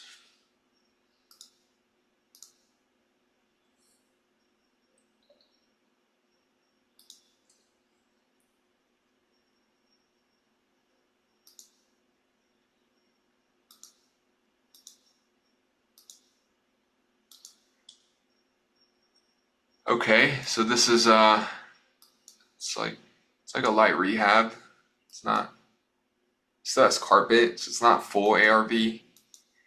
Um, okay, cool. So now we looked at all the comps. What we're gonna do is we're gonna select them. So we're gonna take out this $80,000 comp. That's probably an as-is sale, and then we are going to select this one. Just keep it within the range of 169, 148. We have an ARV of like 160. So once we have an ARV of 160, what we're gonna do is we're gonna go to the calculator here.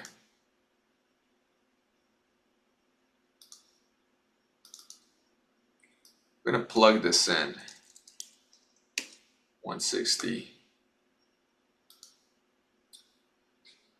This is a 960 square foot house, so we're gonna add that there.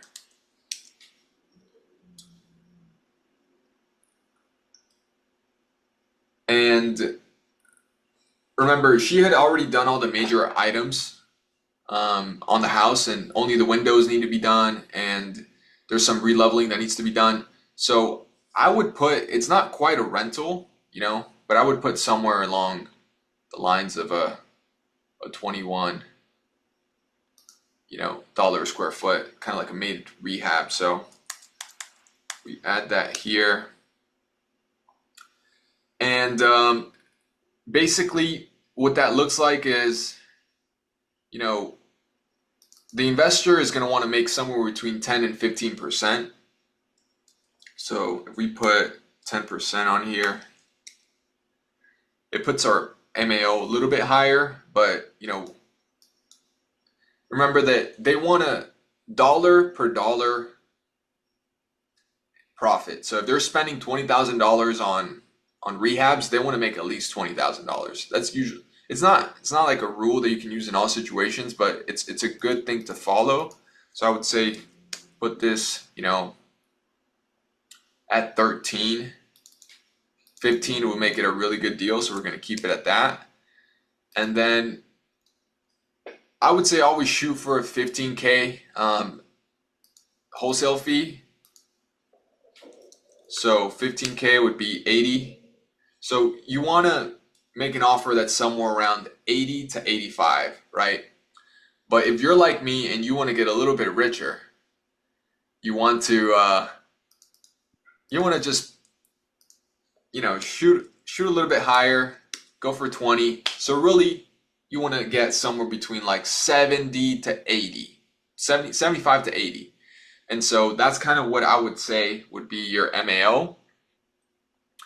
And you can even start lower. You can say, hey, I think we're somewhere in the ballpark of 60 to 65, and see how they react. And if they think that that's too low of an offer, then you can go up. And it also makes them feel good because you've come up on your offer, and that way, they feel like they fought for it a little bit, and you're giving them the best price that you can. So that's pretty much what I would do when comping this property. So, let us know if you have any questions. And this is kind of what I would offer. So hope you got something from this, and yeah, stick around for the next video. All right, guys. My name's Julian, and this is Cole. Hickel. All right. We're going to be going over the purchase and sale agreement. By the way, we're not licensed attorneys. This is not legal advice. This is just our opinions, and don't hold us liable for anything, okay? Nope. All right, so just head over here. We're going to the free contracts, and then we're going to click on the purchase and sale agreement. And Cole is going to be showing us the contract. So go ahead, Cole, take the lead. Okay. All right. So this is your A to B contract. This is what you signed with the seller. This is the first agreement you signed. So first part, pretty simple. Put the seller's name right there on the top. Make sure it's, if they have a spouse or something like that, you get them in there as well. Next part, buyer. This is you. So either your LLC or your personal name. So then you'll write it, and then you'll do a slash and or assigns. So it'll be Cole Hickel / and or assigns. Next, property address. Pretty simple. Put the full address in there. The agreed upon purchase price. And then for earnest money, normally in off-market properties, we're doing $10 because it just does sellers don't care. It doesn't really make a difference. And then closing date, close of escrow. I often put 30 business days.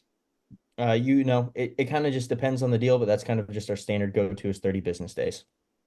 And then escrow agent, if you don't have your escrow agent determined already, you can just put TBD, to be determined in there, which is what we do a lot of times. All right.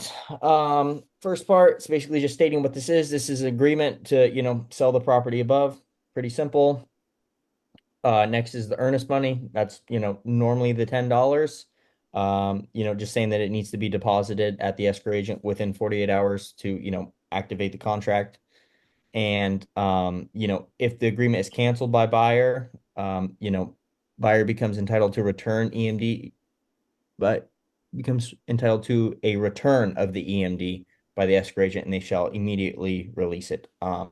If it's $10, it's not really a big deal, but if you actually got to put up a little bit more money on there, that's good. It's basically just, so there's no battle on it if anything comes up. Just talking about the escrow agent and their duties, pretty simple. The close of escrow, which is the date. And then at the end of this, it has saying that it'll automatically extend on a weekly basis at the option of buyer if there's title issues or if the escrow agent is being slow. Let's see here. Okay. Seller shall pay any cost necessary to convey fee, simple, marketable, and insurable title to buyer, clear of all liens and mortgages and encumbrances. So it's on the seller's cost. If they have to clear any liens or anything like that, that's at the seller's cost because that's not a closing cost. All right, that's pretty much it. You can keep going down. Buyer and seller. So this is saying who's paying closing costs. In 99% of cases, it's buyers paying all closing costs. So you just check that box right there. And then Yep. And then next is the inspection period and access to the property. This just basically says that, you have the right to inspect the property. You have the right to have walkthroughs. So this is for your buyer and everything like that. If the property is vacant, buyer reserves the right to install a lockbox on the property, which is, very helpful. So you don't have to have the seller going over there to meet people during that What during one that thing time about frame. here is you want to put the calendar days of how many days you want in the inspection period. We recommend somewhere around like 7 to 14 days, even longer if you're a beginner. If you need more time or feel that you need more time, that's always good. And so this is important. You don't want to be the guy that cancels after that because you can't find a buyer. You don't want to drag a buyer all the way out till the week before closing and then you cancel because you don't have a buyer. In any deal, if you can't sell it within that 7 to 14 days, then it's probably not a deal. You probably messed up on something. Yeah. Um, if the property is occupied by seller or tenant, seller shall permit buyer to access with a 24-hour notice. Pretty simple. Tenant occupied, basically just stating if the tenant can stay in there or if, they need to vacate before the close of escrow. Instruction to release EMD, it's kind of what I said earlier. So if you put up a couple thousand, just a scenario here, let's say seller's really firm on you putting up some money. So let's say you got to put up $2,000 or something like that. And it turns out the seller lied about the property and it's nothing what they expected and you already deposited your money. You should get that money back. And in most cases you will, but in some states it has to be mutually signed on to be released. And this can just stop, any fights from happening or anything like that and you getting your money back, especially if, the seller was in the wrong.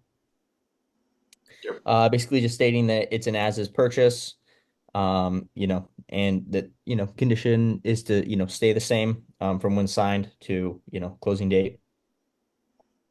And then all the way down, lead paint disclosure. I'm going to read all that. Risk of loss. If there's any loss or damage in the property between the effective date and the closing date, through no fault of buyer, the risk of a loss shall be on the seller. So if anything happens to the property during that time, it's not on you, it's on the seller because it's not your fault. All right, let's see what else we got here. Basically just saying that, the agreement of each document to be delivered by seller at close of escrow, just that it's a, legal and binding agreement. See what else we got in here.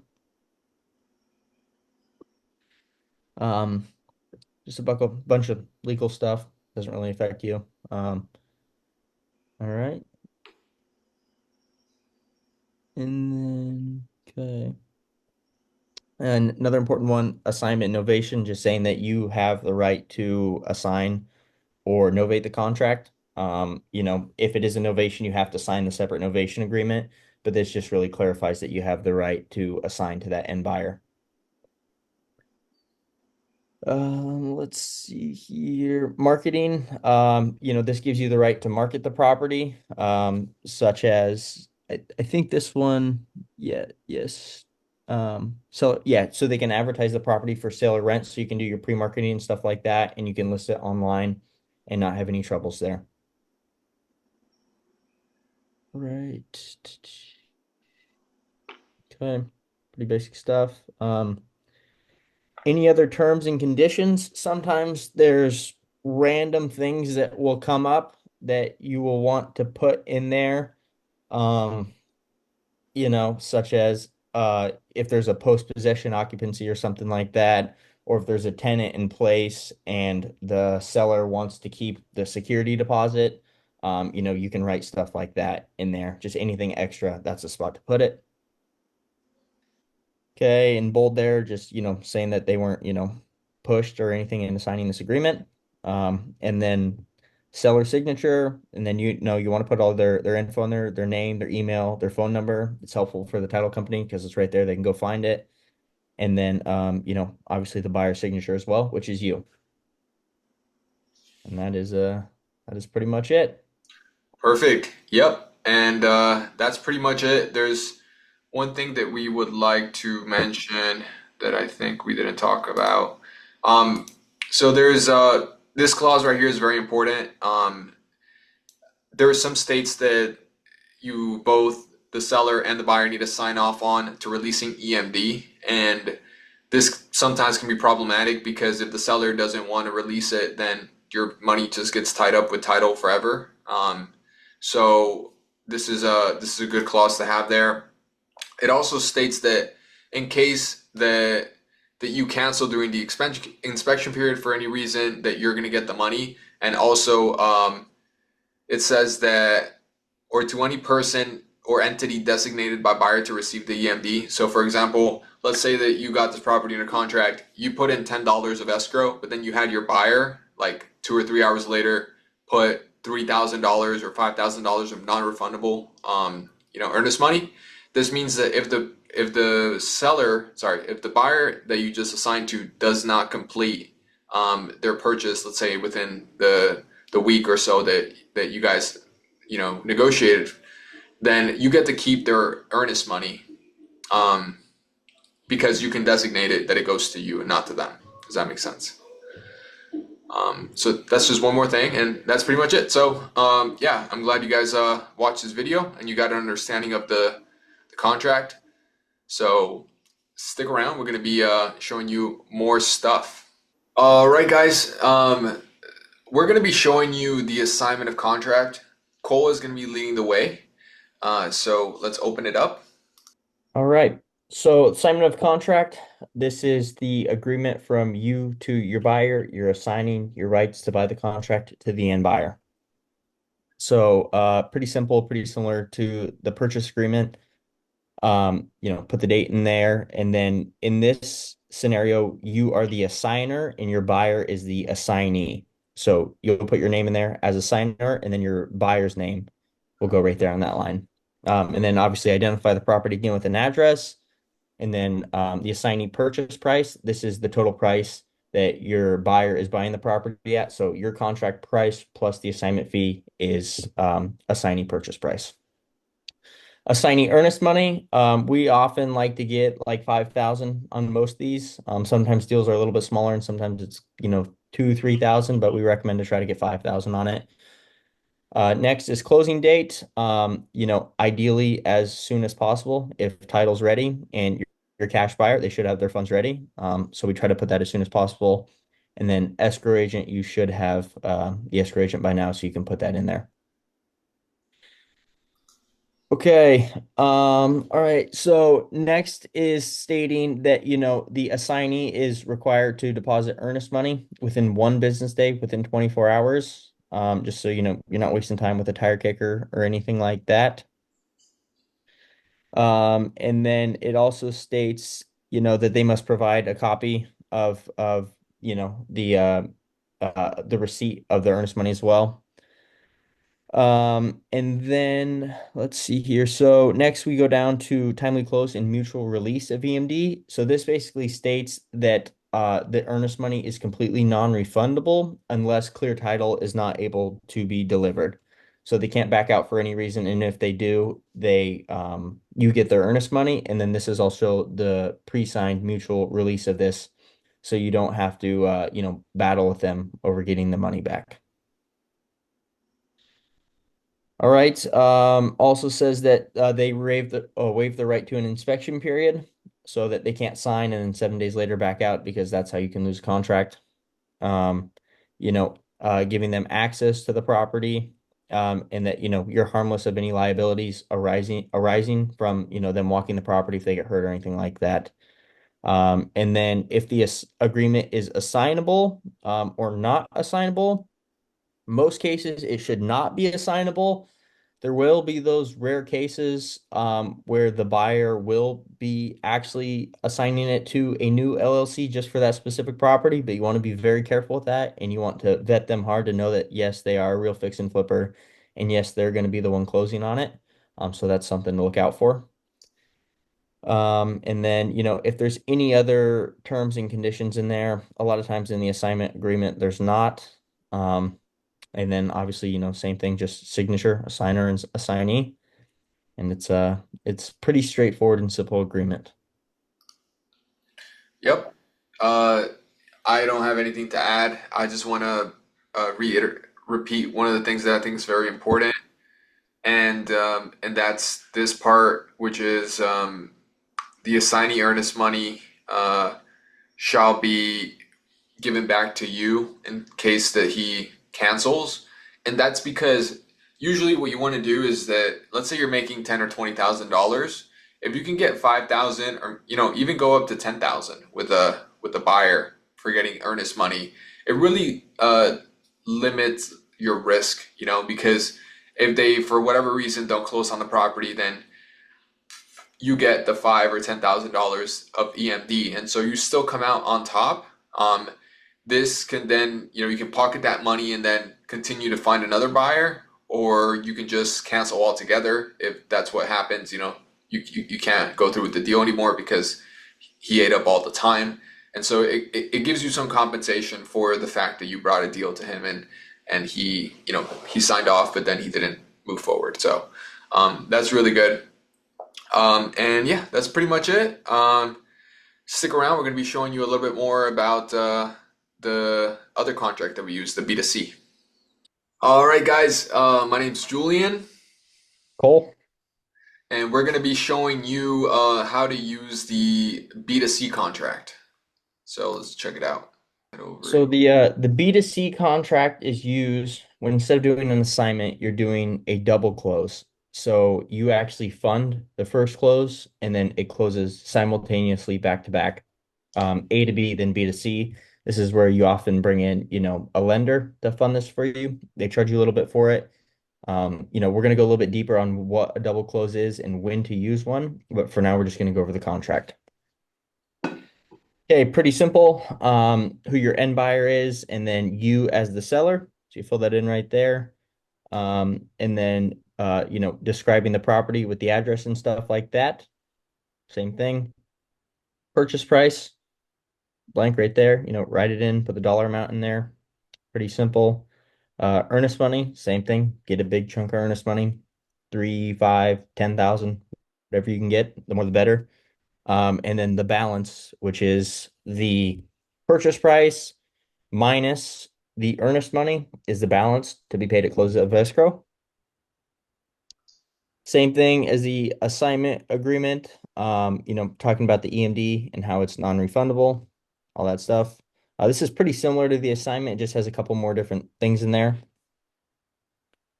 Funding, that there's no financing contingency, so same thing, it is non-refundable. Proof of funds, requesting to get a proof of funds, either in the form of cash or, from a hard money lender. Escrow agent, by this time you should have one. So you can put their info in there. If you don't, you can still put to be determined, but ideally you have one by now. Close of escrow, throw the closing date in there. Pretty straightforward. The extension of the close of escrow. So this is interesting. So this basically states that if the closing gets extended due to buyer's fault, this is not title fault, due to buyer's fault, most commonly due to their lender not being, ready to fund, that they have to pay a per diem penalty of it's either the greater amount of $200 or 0.1% of the purchase price per calendar day, towards the seller's carrying costs. So this would actually go to you because you're the seller, because it's a double close. And then it has to be deposited at the time that the request of the extension is made. Escrow and closing fees, same thing. Who's paying it? Buyer should be paying it in this case. Prorations, taxes, rents and securities shall be prorated at this time and paid at closing by seller. Um, delivery of the property. When, once the warranty deed is done and conveyed to the buyer, pretty simple stuff, nothing to change there. Marketing, that this buyer cannot advertise or promote this property, so they can't daisy chain it, they can't try to wholesale it again. Buyer to receive possession at close of escrow. The assignment of the contract, this contract cannot be assigned without the written consent of the seller. So like I explained in the assignment agreement, same thing. If they are doing a new LLC and you trust them and you did your homework on that to make sure that it's not a daisy chain, or if it is, and there's good faith there's a lot of earnest money or something like that, and you trust the person, then obviously that's one thing. Held harmless, basically just holding you as a seller harmless, if anything was to happen to anyone at the property or anything like that. All right, other agreements, nothing changed there. Binding effect, saying it's a binding contract. Any other terms and conditions, like here is where you would put if there's a post-possession occupancy or if there's a tenant and they're inheriting the tenant, something like that, just anything extra can go right there. And then obviously signatures from all parties. And that's pretty much it. Yeah. Thank you, Cole. Yeah, Got hopefully it. you got a good understanding of this purchase and sell agreement that's from B to C, so from you to them. And we'll be talking about more about double closings. So if you have any questions on that, just stick around because you'll get them answered later. All right, guys. Hey, so we're gonna be talking to you now about an assignment of contract and a double closing.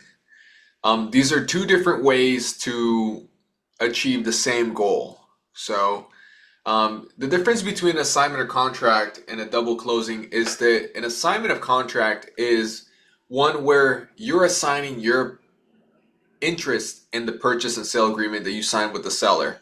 So it's A to C, and you're making an assignment fee on it. But the problem is that if you're at closing, the seller and buyer find out how much you're making. And so This is usually okay if you're making 5 or 10K, but for anything more than 15K, we recommend that you do a double closing because there might be some feelings hurt when it comes to the closing table. And so when you're doing a double closing, what happens is that you're going to have to fund a transaction with the gap lender, and then you're going to purchase the property from the seller, and right away you're going to sell the property to the buyer. So it's going to be A to B to C.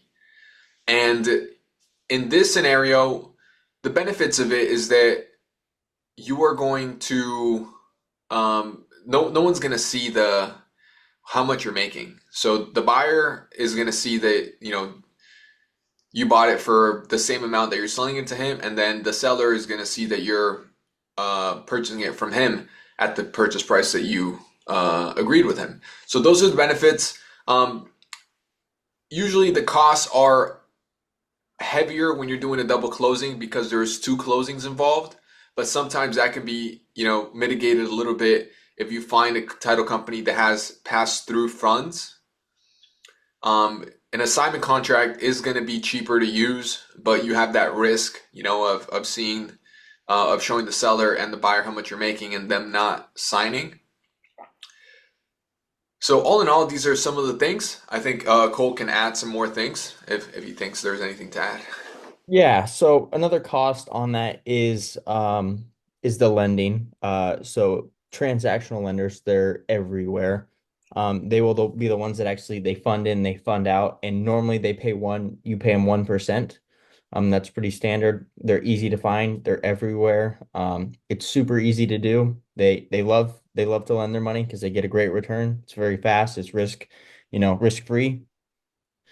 And then, also state regulations. There's a lot of states out there that are cracking down on wholesaling and have some different regulations. I will say it's hard to find a very black and white list of state by state of, what they allow and what they don't allow. There seems to be a lot of gray area out there. We wish we could provide you a clean list of the states where you need to double close because they don't allow you to assign. But it can get a bit tricky. So that is definitely something we recommend to look in. There's a lot of really great content out there about it, but that can also be a deciding factor of whether you're going to assign or double close or not. Okay, great. So so this is some information about how to assign or double close. So I hope you got some knowledge from that. If you have any questions, just let us know. All right, guys. So in this video, we're going to be sharing with you how to use an e-signature tool called DocuSign.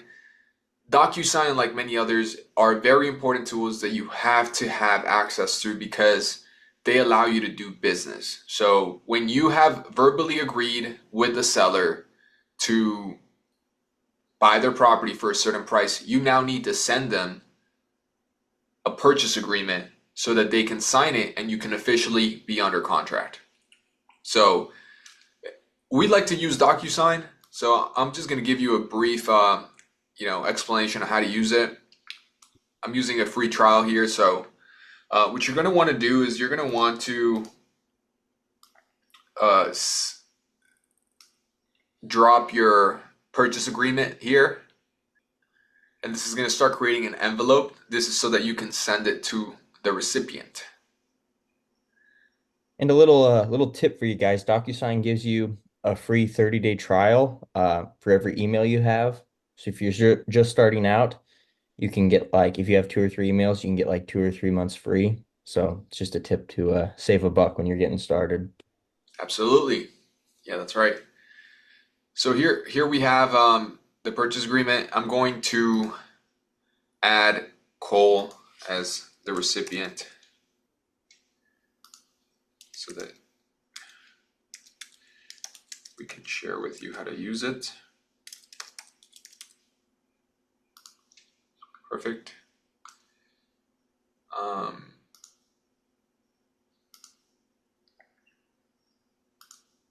Next.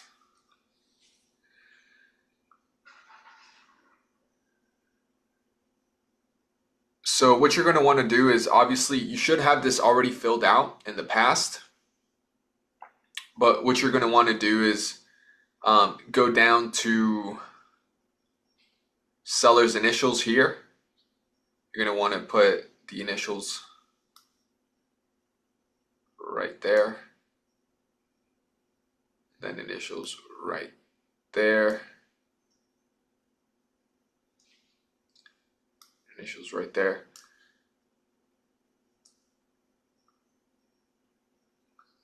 And then you're going to want to put the date here. You're going to want to put the name. Oh, wait. This is the signature. Then you're going to want to put the email here and the phone number.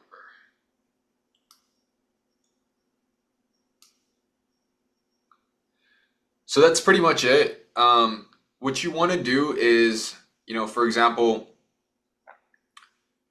you want to already have your side of the contract already filled out so that you don't have to sign it. So this is why there's initials here already, right? So that the contract just has to be sent to them, and as soon as they sign it, it's in effect. So that's pretty much how you use it. The last thing is you put the initials here, and that's pretty much it. So you're going to hit send.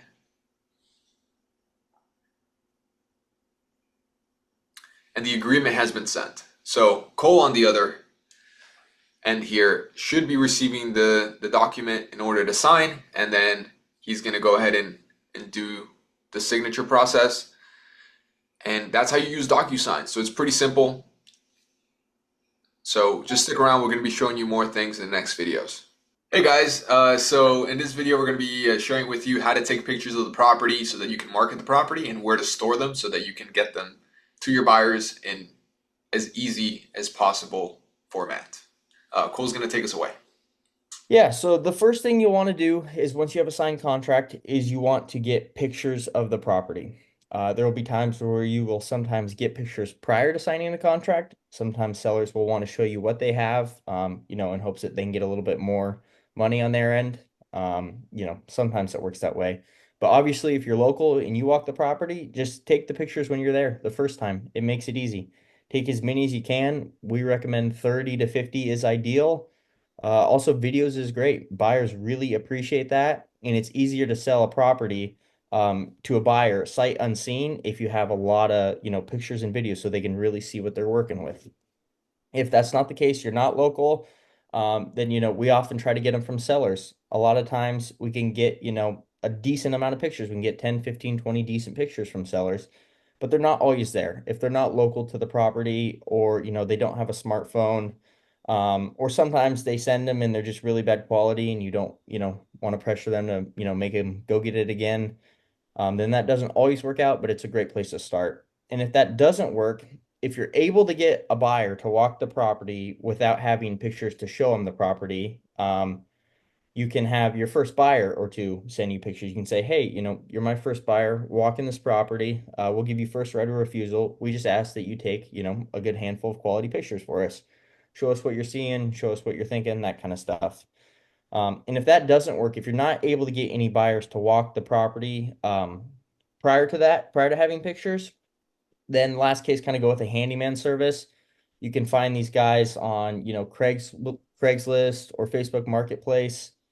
Normally, just type in handyman, you can find someone to do it for, 100, 150 bucks, whatever. If they're close, it's easy. They'll swing in there, grab 30, 50 pictures for you, and then, you're off to start marketing. We also have a couple other websites where we recommend, to find these handyman. If you can't find them on either of those, that works as well. And then in our resources page, we'll include that, but we're also going to include a list of, what to take pictures of, and, what to take videos of. Obviously, there's no such thing as too many pictures. The more, the better. Interior, exterior, pretty much everything. But we'll have, a resources page so you can see exactly what to take pictures of. Yep, that's right. And there's another thing that you're gonna find important, and it is a place to store these photos, especially when you're talking to several buyers. you want to give them access to all the photos, and this is where a service like Google Drive, OneDrive, or Dropbox comes in. These are all some of the most popular storage tools for online services that you can find. Google Drive is available to you for free if you have a Google account. You have 15 gigabytes of storage. OneDrive is also available to you if you have an Outlook account. I think you have 5 gigabytes of storage for free. And Dropbox is free. You have 1 or 2 gigabytes of storage for free. And you can obviously always pay for this. But these are just some free services that you can use so that you can get the deal done. So, yeah, we're going to be talking about more dispositions stuff in the future. So just stick around and watch the next videos. Hey guys, so at this point in the course, it's now time to get access of the property. And Cole and I will be walking you through how to get access of the property so that you can give this to your cash buyers and close the deal. Cole, go ahead. Yeah, so obviously during acquisitions, you're going to want to figure out what the current occupancy is of the property is. So is it tenant occupied, seller occupied, or is it vacant? That's something you figure out during acquisitions. And then, your access will kind of vary off that. If it's vacant, best case scenario, you want a lockbox or a hide key there left by the seller. Sometimes sellers have lockboxes. It's kind of rare, but sometimes they do. If not, you can mail a lockbox to them. They're like $40 or something like that, and then have them put the key in it and put it there. Or you can do a hide a key situation. That works just as well. Lockbox is most ideal though. And then sometimes you'll run into sellers where they will be like, oh, I'll just run over there and meet your person for access. That's not ideal because if you have to have 4 or 5 cash buyers walk the property, it can get a little weird. The seller's like, why is there 4 or 5 of your partners, or contractors or whatever you're using to walk the property? Like that can get a little weird. So ideally you get the lockbox or hide a key. And then, in some scenarios, the properties are occupied by a tenant. So then tenants, it has to be scheduled with a 24-hour notice for a walkthrough.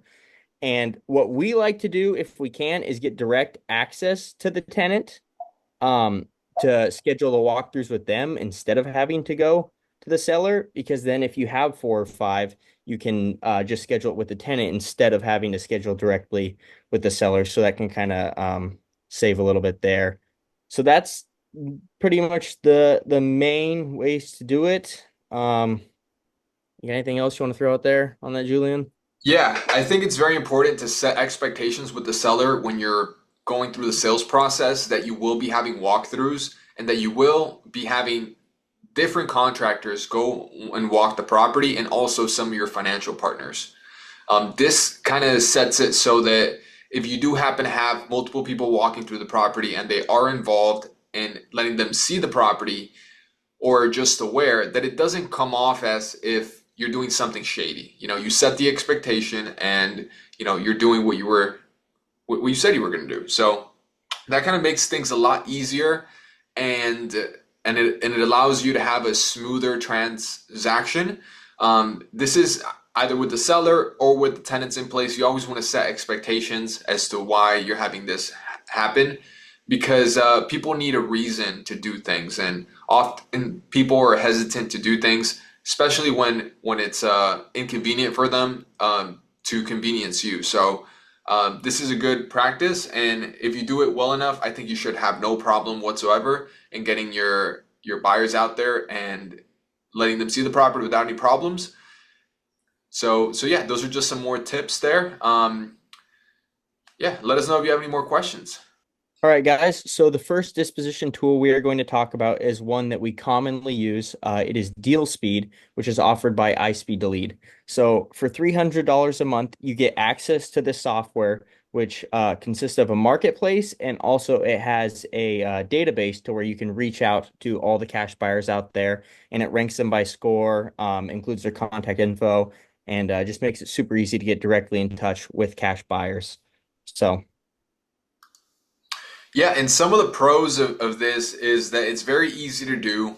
It's proactive marketing. So if you have a deal, you can just get on this platform and go find buyers, and you can actually do outreach. Some other methods that we'll be talking about are more inbound methods, and you're sitting waiting to get a call from a buyer, this is one method that you're actually able to reach out to buyers and get conversations started.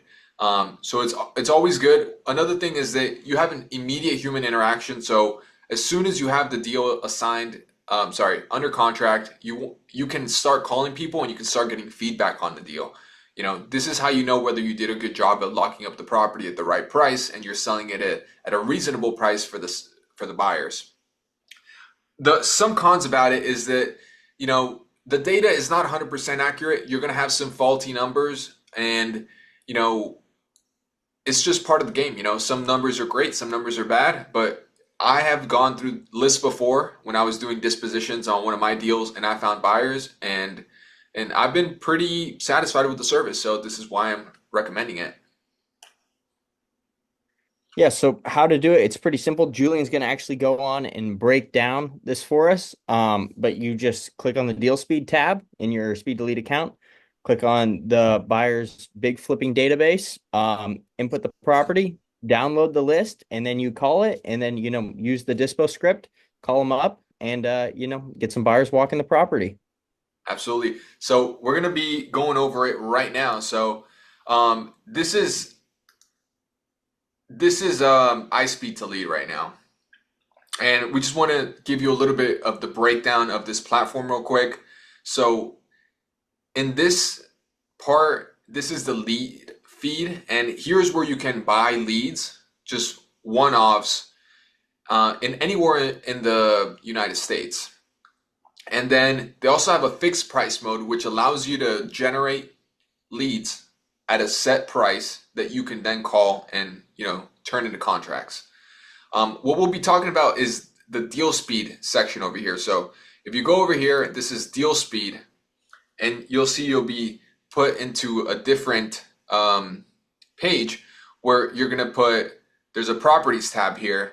And what you're going to do in this properties tab is, this is kind of like an MLS service. So people put their properties in here for other people to see so that they can buy them.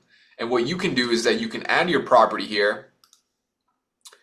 You can fill out all of this information, add photos, add the contracts, publish it, and then anybody who goes on this marketplace is going to be able to see the property that you've just posted and is going to be able to reach out to you and make an offer. Besides that, another great tool that you have is the buyer's big flipping database. So what you can do here is you can go into any single market. Let's try Houston.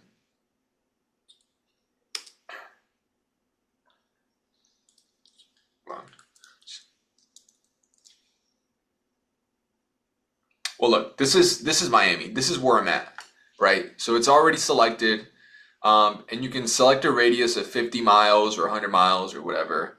Obviously, you want to be more niche. If you're looking at a deal in a certain area, but essentially what it's going to do is that it's going to create a list of buyers for you. It says that it's found 95,000 buyers. What you're going to be able to do is that as soon as you subscribe, you're going to be able to see their numbers. You see all these numbers. You see their buyer rating. This is a buyer rating that is given from DealSpeed to the buyers that qualifies them as what kind of buyer are they? Are they a high quality buyer or a lower quality buyer? And the higher the buyer rating, the better it is for you because you're dealing with a more serious buyer. So once you have a deal, all you have to do is go in here and type in the address, set your radius, and then you're going to be able to find all the buyers in that area through DealSpeed. And then you're going to be able to download this. There's going to be a button somewhere, I think somewhere around here, which is going to allow you to export that list, which is going to make you be able to call it from an Excel tab, right? And using your phone number. So this is what DealSpeed is, and there's more things that you can do to get buyers using DealSpeed. So there's also the real estate agent. section, which we'll talk about later, and title companies. All of these people, they have buyers that you can go after. So this is a really good tool that you can use. So I'm glad you checked this out. And yeah, let's continue on to the next video so that you can see some more disposition tools. Hey guys, we are now talking about InvestorLift. This is the best disposition tool on the market right now for off-market deals. And we're going to be providing you a training. So stick around. Yes, we'll talk about some of the pros and cons to it. It's basically like the MLS for off-market deals. Like it is the second largest marketplace for real estate out there, second to the MLS. It is like the ultimate disposition tool. It has all the data. It's an awesome software. It's a big marketplace. It's great. It can be both inbound and outbound. So sometimes you'll have buyers coming to you from the marketplace, or you'll be reaching out to buyers, via calling them and text blessing them and stuff like that. And it has by far the most accurate data. There's only one con to it, and that it is expensive. The base plan starts at around 6 grand, I think, and it goes up from there. So you want to at least probably have a couple deals under your belt before you spring to get something like this. But it is by far the most helpful tool when it comes to dispositions. Yeah, one more thing that I think we should know is that if you do happen to get this tool, there's lots of people out there that are looking to use this service. And so part of what the benefit of getting the tool is that you may be able to help other people dispo their deals if that's something you want to do. But we're going to be releasing a dispo day with InvestorLift, and we've done them in the past. And basically, the best disposition partner out there comes in and then shows us how to use the InvestorLift platform to dispo our deals. And you're going to be able to ask questions. It's going to be interactive. We're going to show you from A to Z how to use the platform. And this is just so that you have an understanding so that in the future you can purchase this and know how to use it, or you can just see how powerful it is and you can talk to someone with access to it so that you can dispo your deals on that platform with them. So yeah, stick around, okay? We'll be sharing you a link for that. Hey guys, welcome to another video. We're going to be talking about Propstream today as a disposition tool. Propstream is a data provider for cash buyers in any area of the country. How to use it? It's pretty simple. You just sign up for Propstream. They have a 7-day free trial. You type in the location, you type in the address of the property and you pull it up. And then you're going to go into the comping tab and then you're going to find the cash buyers in that area. Once you do that, you're going to skip trace them. So we're going to be telling you more about it. Yeah, so some of the pros and cons to it. It's super cheap to do, it's super cheap to pull a list, just like when you're cold calling sellers, same kind of thing. It's very easy to do. It's proactive marketing, so you're calling people, you're setting appointments, and you're trying to sell the deal right away. And it's immediate human interaction as well. You pull the list and start calling. The only con to it is the data is not as accurate. It definitely doesn't have, the features that things like DealSpeed and InvestorLift has with, buyer scores and all that kind of stuff. But it's still a great way to get in front of cash buyers. Absolutely. We are going to actually fix that part. There's another service that we're going to be providing you with that is going to allow you to skip trace the cash buyers or sellers and get more hit rates than this usual data provider. So let's get into it. So yeah, you find a property in Propstream, you set the deal parameters, you click on cash buyers, and you post the list and skip trace, and you call and pitch. So we're gonna share with you. So we're working on this property right now. We're dispoing it.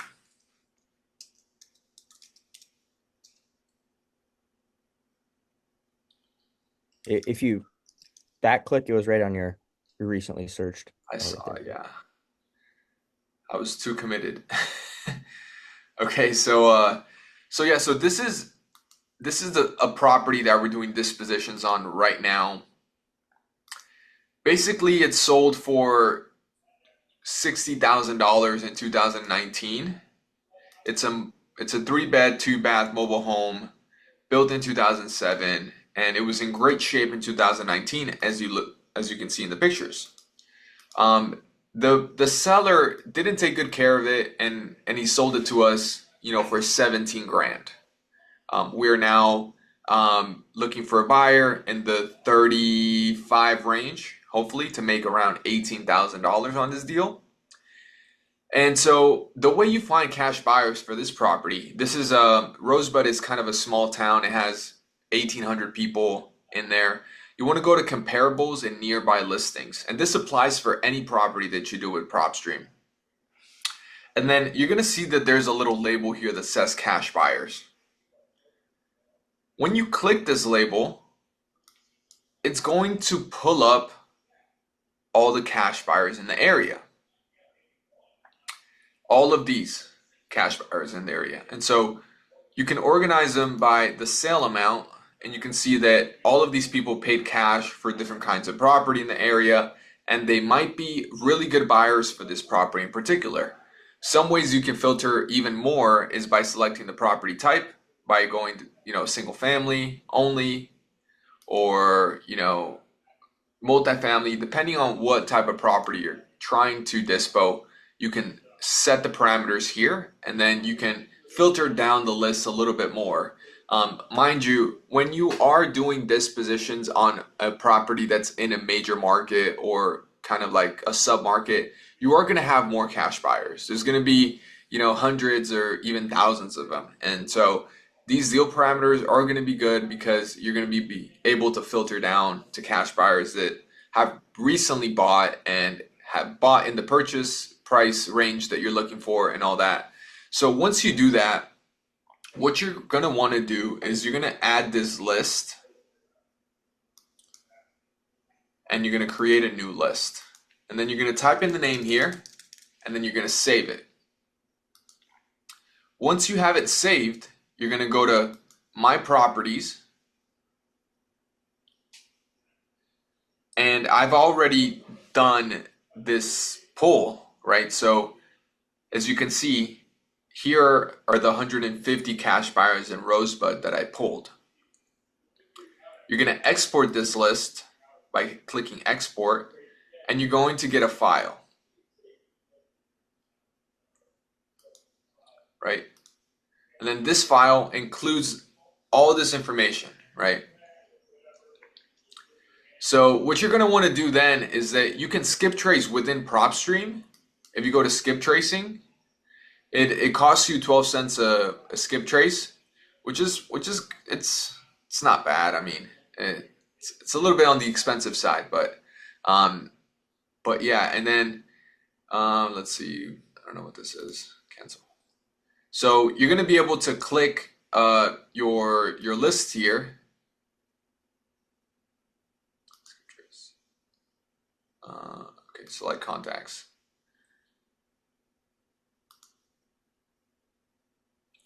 Rosebud cash buyers.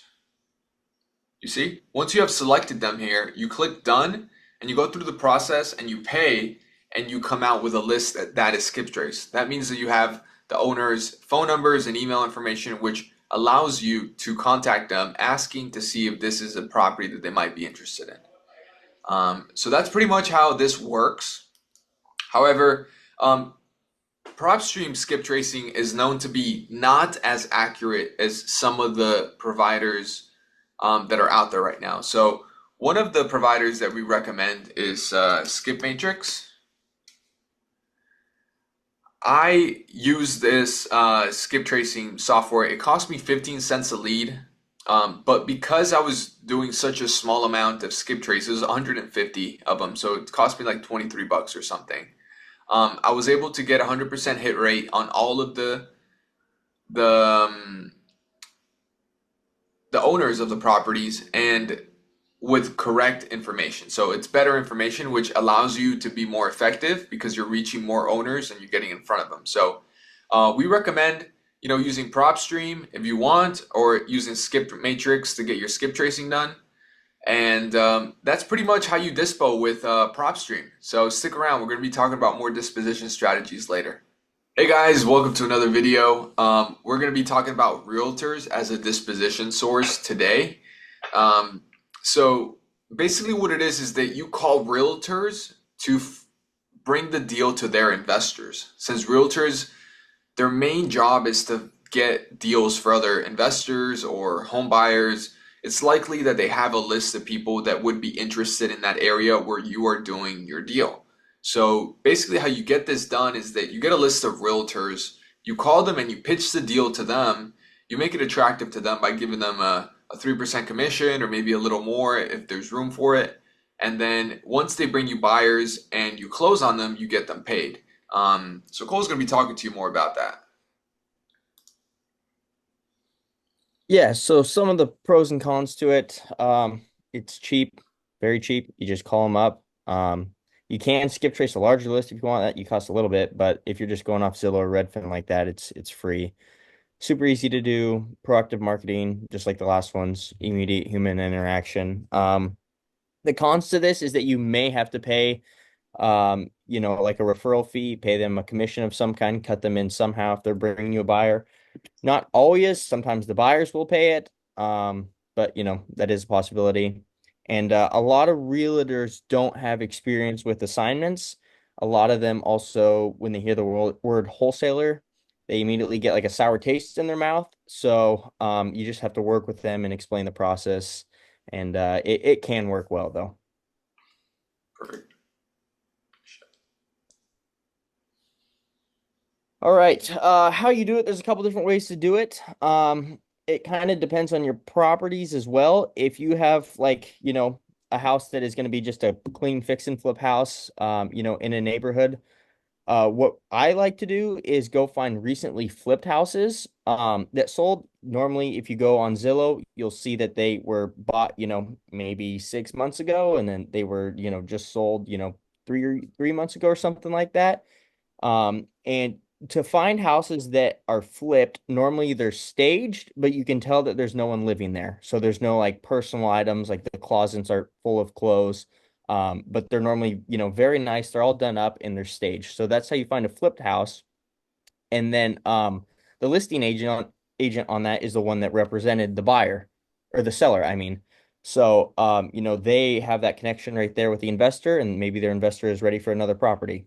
Um, and then also, you can go to houses that sold cash as is.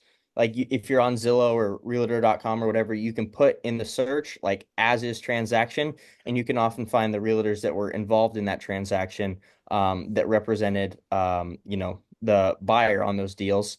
And you can call them up and say, hey, are your clients looking for any more projects? I got this one, and you can pitch it to them and then just, run through the typical dispo process on it. Yep. Yep. So I guess this is self-explanatory, but just for the hell of it, let's go look at, some properties real quick. We'll use the same example we did yesterday, which is Rosebud. Let's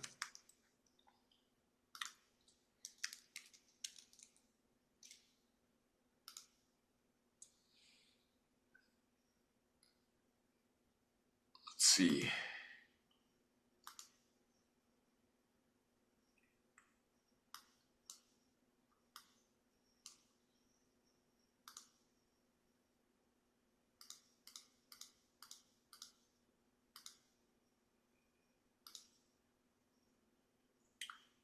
So yeah, this is kind of what you would go into a market, you would type it in, and then you would go check to see what's selling, and then you would look for houses that are renovated.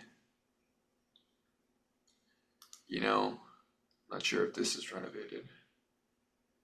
Oh, doesn't seem like there's any photos. I think this might be. Oh, look, cool. Looks like they're in the middle of a rehab or something, finishing up the property. Yeah, there still needs some stuff to be done. So this is, you could reach out to this and listing agent and say, well, you know, the investor that was flipping this, are they looking for another property? And then That way you can get a buyer for this property. And so you just look through listings like that, and then you can also go to the sold section, and then you can go in more, and then you can put in the last 6 months, and then you can find properties that have sold, in the last 6 months that that were renovated, and then you can call the listing agent, and then you can try to find a buyer for this. So this is exactly how you get it done. Hope this helped you. See you in the next video. All right, guys. So the next disposition strategy we're going to talk about is listing your property on the MLS using a flat fee listing service. So for as cheap as a couple $100, you can actually take your property and put it right on the MLS just like a realtor would. So how you do it is you go to one of the websites we have listed here, either brokerlist.com or baycom.com. They both work well. You purchase the package, to list the property. They send you the agreements, you sign it, and then, you also want to purchase the call forwarding too. We'll get a little bit deeper into that, but it basically forwards all the calls to you directly. So when, a realtor or a buyer calls in on the listing, they call directly to you, and you're basically acting as the listing agent on the property. Perfect. So some of the pros and cons about this is that you have the largest marketplace available to you for just a couple $100. This is something that people charge 3% of. Depending on the purchase price, it could be thousands of dollars. So if you're selling a property for $100,000, a 3% fee is a $3,000. And, we don't want to pay that. So being able to only, list it for a couple $100 is really a great opportunity. So one of the things that makes it great is that instead of you doing outreach, you're actually getting inbound calls from this method. So as soon as you put your listing up and you buy the call forwarding, the buyers that are interested, or the listing agents or the buyer's agents, they're going to call you and they're going to ask you about the property. So you just have to have your phone available, and you have to pick up the phone calls in order to do business. But yeah, that's pretty much it, and it's great. One of the things is that more eyes usually equals, not usually, it really does equal more money. So if you have more eyes on your property, it means that you're able to get more money because you have more competition, which can drive the price up. So it really is great. The only cons about it is that it costs somewhere around $200, and you have to do paperwork, and you have to make the seller sign some extra paperwork. But that's about it. It's not really a big con. There's not really some big cons. So that's pretty much it. Yeah, so how you do it, and kind of circling back to what Julian said. So our contracts that we have a pre-marketing clause in them, which allows us to list it on the MLS, but we also have one more document that we have to fill out with the seller if we plan on listing the property on the MLS, and that is an attorney in fact, which is basically a limited power of attorney. So we pretty much do that on all our deals though, is we just have them sign it just in case, we plan to do it this way. So how you do it, so you go on their website and you pay for it obviously, and then they're gonna send you the listing agreement and the seller disclosure.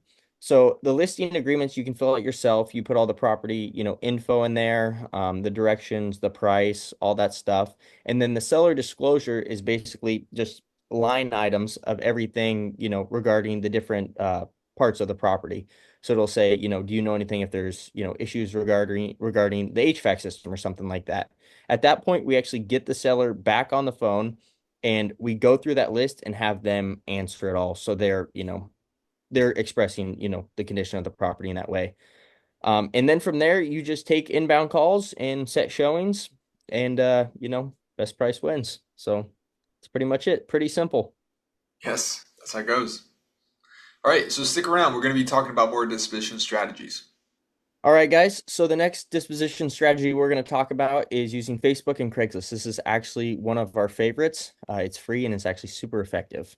So using Facebook, there can be both inbound and outbound methods. And then through Craigslist, it's pretty much all inbound, but we'll dive into that a bit more. Yeah, so the pros and the cons on these tactics. So the pros is that it's free, and basically it means that you can post on Craigslist, Facebook, Facebook groups and Marketplace for free.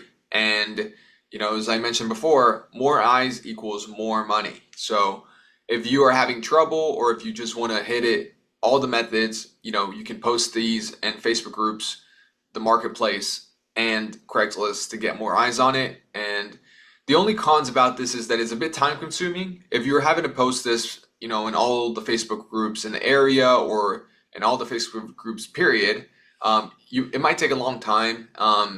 Same thing, you have to do a listing in the marketplace and on Craigslist as well.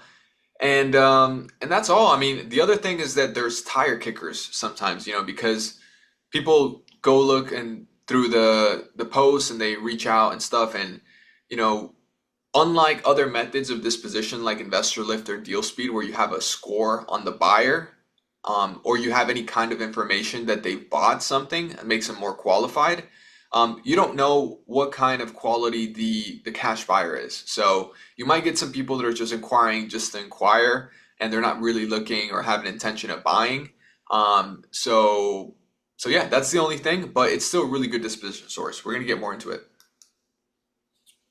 All right, so how you do it. Facebook can be used in multiple ways. So you can actually use like real estate investing Facebook groups. So you'll go to either the state or in bigger areas, there is specific real estate Facebook groups for that city.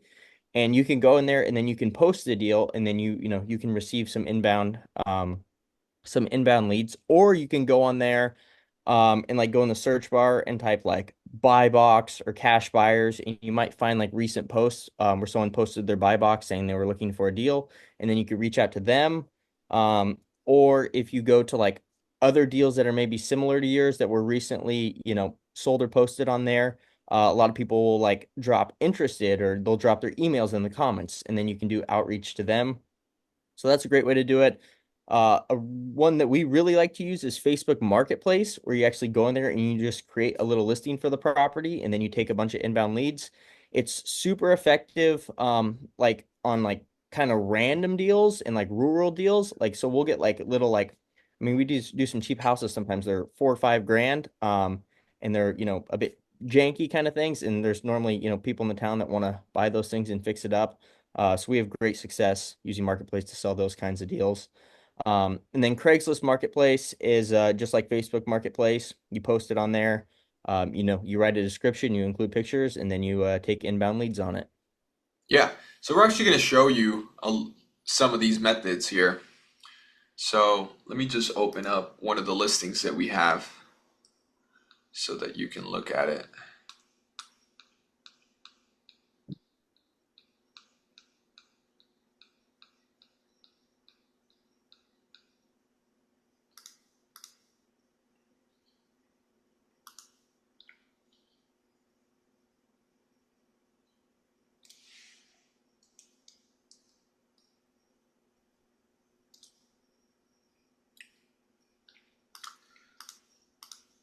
So check it out.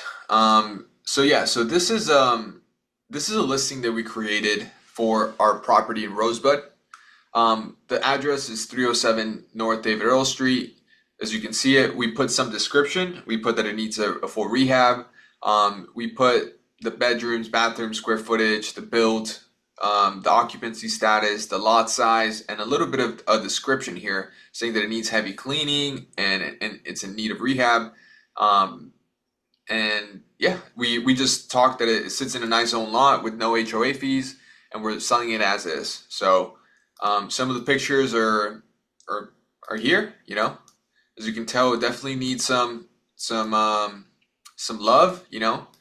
But this is a really great deal because this property was sold for $60,000 back in 2019, which means that the value is there. Someone putting in 10, 20 grand, could easily, have it be worth more than that. So this is kind of how it works. And then people basically come in, they look at the pictures, and then they write you here. They say, "Hi, is this available?" And they send it to you, and then you receive it on your Facebook market, like your Facebook account. So that's one of the ways that we use. Also,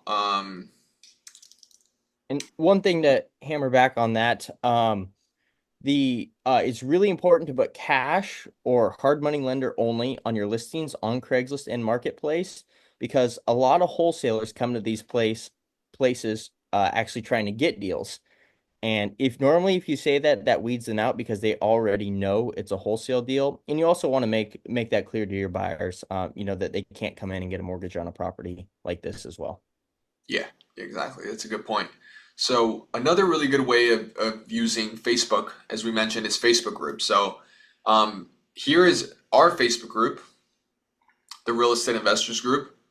If you go in here, you'll see that people post about their properties on our Facebook group. And so you could do this as well. You could come in and say, hey, just how we did in the marketplace listing, you could post pictures on there, and you can type some information about it, and you can say, hey, this is the deal I have, cash or hard money only. And then you could say, drop a comment that says interested if you're interested, and I'll reach out to you. This is a good method of just getting people to comment, and then you just reach out to them with the details. And so, like this group, there's many others around the country. So, for example, if you look at Florida, there's a Florida Real Estate Investors Group. There's a Florida Off Market Real Estate, Florida Real Estate Investors Group Forum. So there's lots of groups, for different markets. And when you're trying to get in front of as many people as you can to find a buyer, you're going to want to post in all of the groups that are relevant to your deal. So that's really good. And then the other thing is, Craigslist. Oops.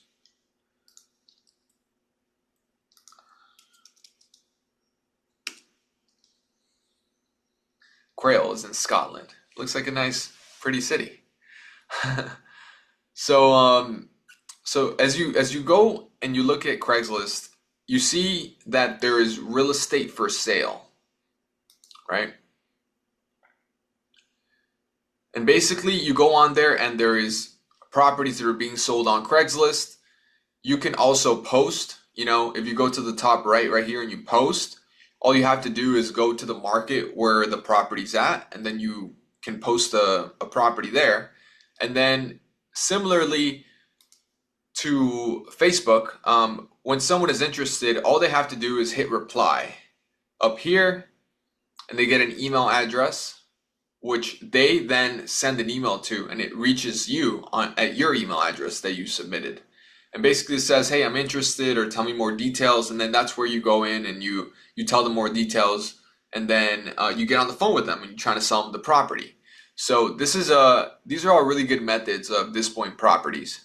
So yeah, hope you got a lot out of this, and we hope to see you using these tools when you're displaying your properties. See you in the next video.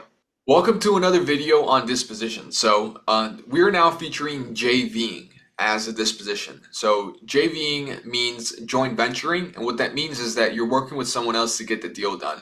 So basically when you JV with someone is that the JV partner sells your deal because you are the one who brought the deal, they sell the deal, right? And so how do you do it? Just simply reach out to us. We'll JV with you on your deals. All right, so some of the pros and cons to it. Pros is that it's super convenient. You put your deal together, you gather all the info, and you basically hand it off to someone to do the dispositions work on it. It gives you more time for acquisitions. You can stay doing acquisitions if you're new and you spend all your time learning the acquisition skill and not dispositions. Sometimes it makes a lot more sense to just JV with someone and have someone experience sell the deal, so you actually, can guarantee that you get paid. Well, not guarantee, but you're more likely to get paid, if you have an experienced dispo person doing it. But the con is half the assignment fee. Normally JV is a 50-50 split. So, that's it kind of is what it is. They're doing half the work, they get half the profit. Another con is you don't build the skill. It all kind of depends on your business model. If you only want to run an acquisitions wholesale company, you can do that, and then you can JV with someone and dispo all your deals. But if you want a full scale wholesale company, it's a skill that you're going to have to learn. So, that's definitely one of the downsides to it. Yeah. So how do you do this? So basically, you submit the disposition request form, and then you email us at julian@alistfirm.com or colewhickle@gmail.com. And the disposition request form looks like this. It's very simple. Your deals are 5 million cash buyers, rapid sales, often the same day. We split profits 50-50 on every deal.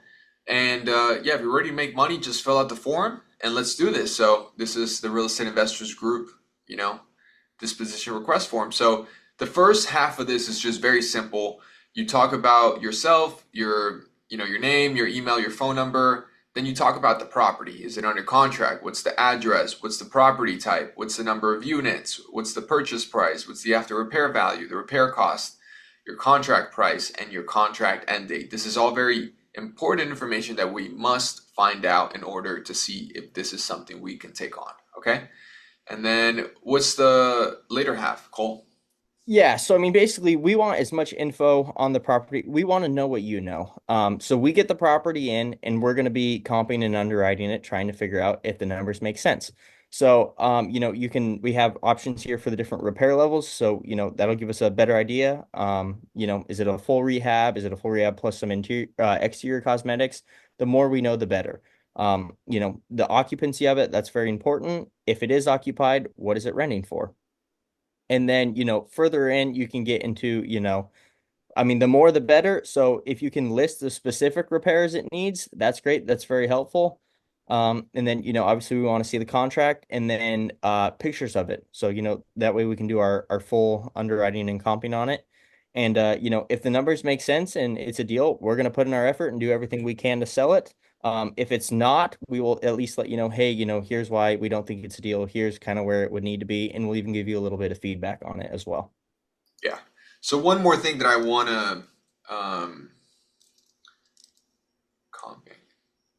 to mention. So um, as you see here, refer to comping cheat sheet to determine rehab. This is just to give you a guideline on what kind of rehab it needs. And so if you go to the Real Estate Investors Group comping cheat sheet, you'll see there's comping rules at the top. But if you scroll to the bottom, there's estimating rehab section. And this kind of tells you a little bit more about what we mean when you're filling out the disposition request form over here, where it says low rehab, mid rehab, full rehab, etc., etc. So you can look at this and say, okay, well, based on my conversations with the seller, what category does this property fall into? And then you can see if it's a low rehab, a mid rehab, a full rehab interior and exterior, and a full rehab plus some of the big ticket items, or if it's just a good job. So we're going to be linking this property, we're going to be linking this sheet in the dispositions request form on this question here, so you can refer to it. So yeah, just give us all the information that you need for us to do our work, and that's all. So look forward to talking to you about more disposition in the future. All right, guys, we're going to talk about another disposition strategy here. This is a great one and a really popular one for if you're local wholesaling right in your market. And it's basically going to local meetups and, meeting with investors in person, talking to them, seeing what they like and seeing how you guys can work together and get some deals done. Some ways to find these events is go to websites like meetup.com, eventbrite.com, and Google. Yeah. So some of the pros and cons of this is that the pros is basically you build great relationships. So especially wholesaling is one of the beginner strategies when it comes to real estate. Once you have some experience wholesaling, I think you're going to want to get into other kinds of real estate, like buying rentals or fix and flip or commercial.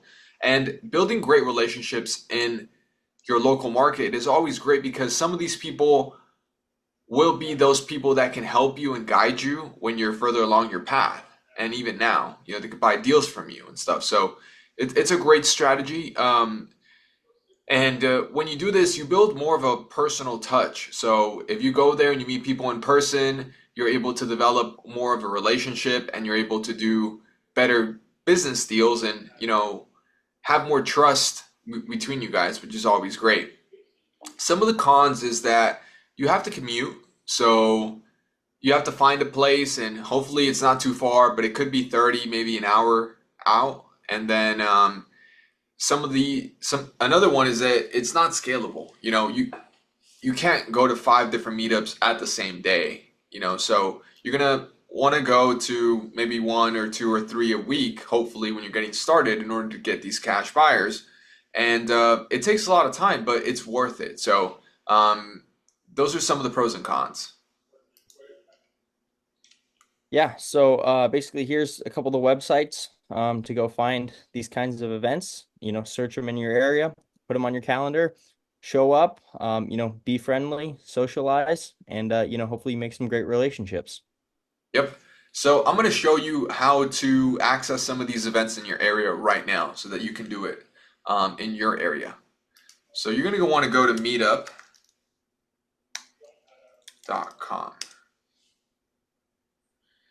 And then you're going to want to put real estate. Oops. Real estate.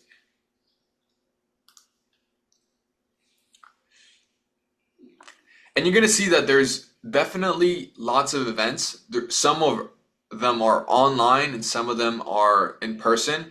So you're going to want to filter depending on what you're looking for. So let's see, in person.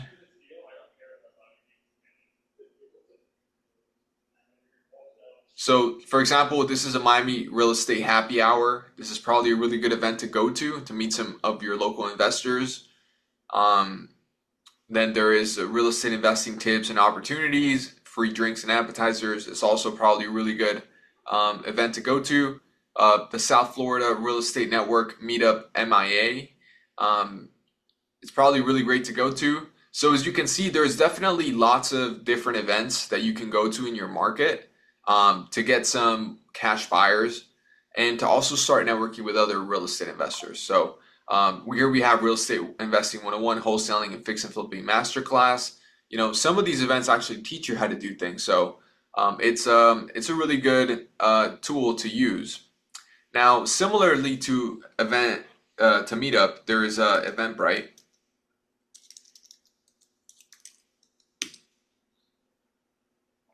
Oops.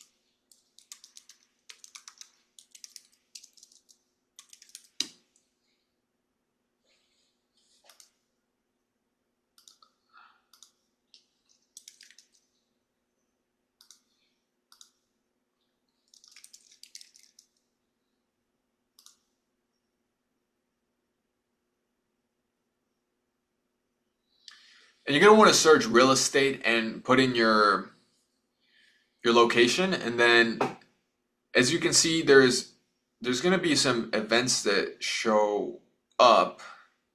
The Make It Happen Real Estate Investing Retreat, Real Estate Class Trivia. Let's see if we can find some. Uh, Another great place to find these is also like in Facebook groups, like the Real Estate Investors group. A lot of people will post the meetups in there. So if you're just, on the lookout for them, you'll see them pop up and then you can, attend them that way. yeah. So look, here's learn with BRR, the Burr Cash Fix and Flip Loans.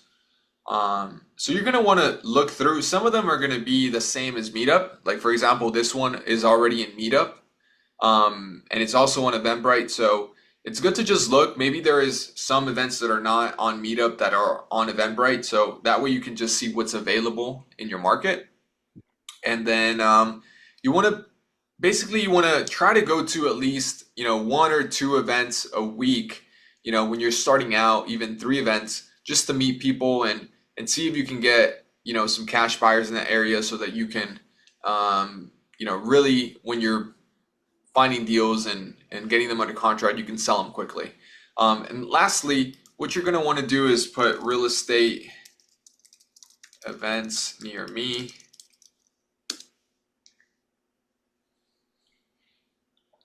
And then Google also has events. So search more events.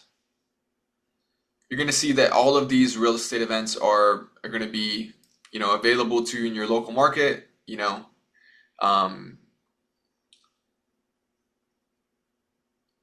So yeah, so these are just great ways to find cash buyers and to network. So we hope that you use them, and we'll see you in future videos. Thank you for watching.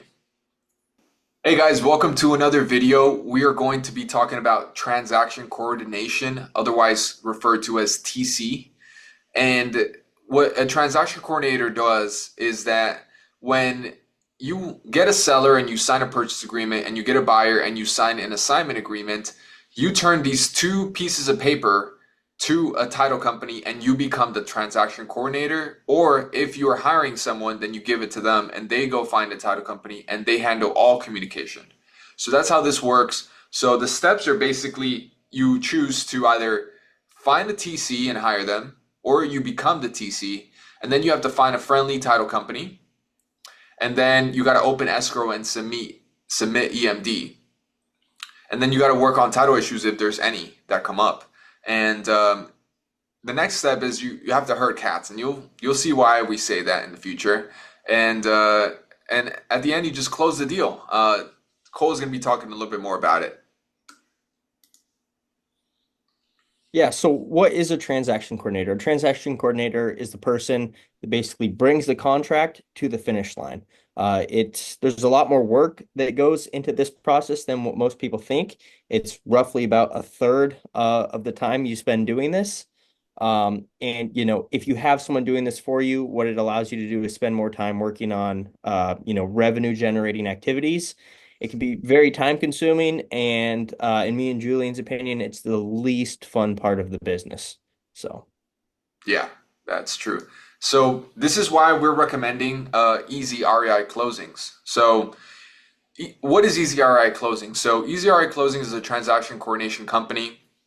How do they work? You give them the purchase agreement and the assignment agreement signed, and they'll take it to the closing table. So what do they handle? They handle all kinds of transactions. They handle wholesale deals, novations, subject to seller finance, and land deals.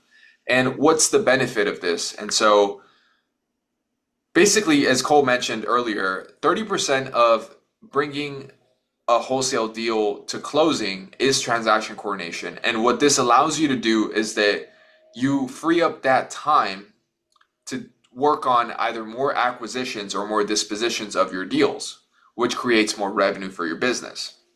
So one of the benefits that Easy REI Closings has is that they're the #1 transaction coordination company for investors, and they have nationwide relationships. So if you're doing a deal anywhere in the States, you can bet that they have a title company that they have done deals with, and that they can leverage an existing relationship to get better treatment and get it to the deal closing table faster than you would on your own. So another thing to note is that 50% of lost deals could be saved if you were to have had a proper transaction coordinator.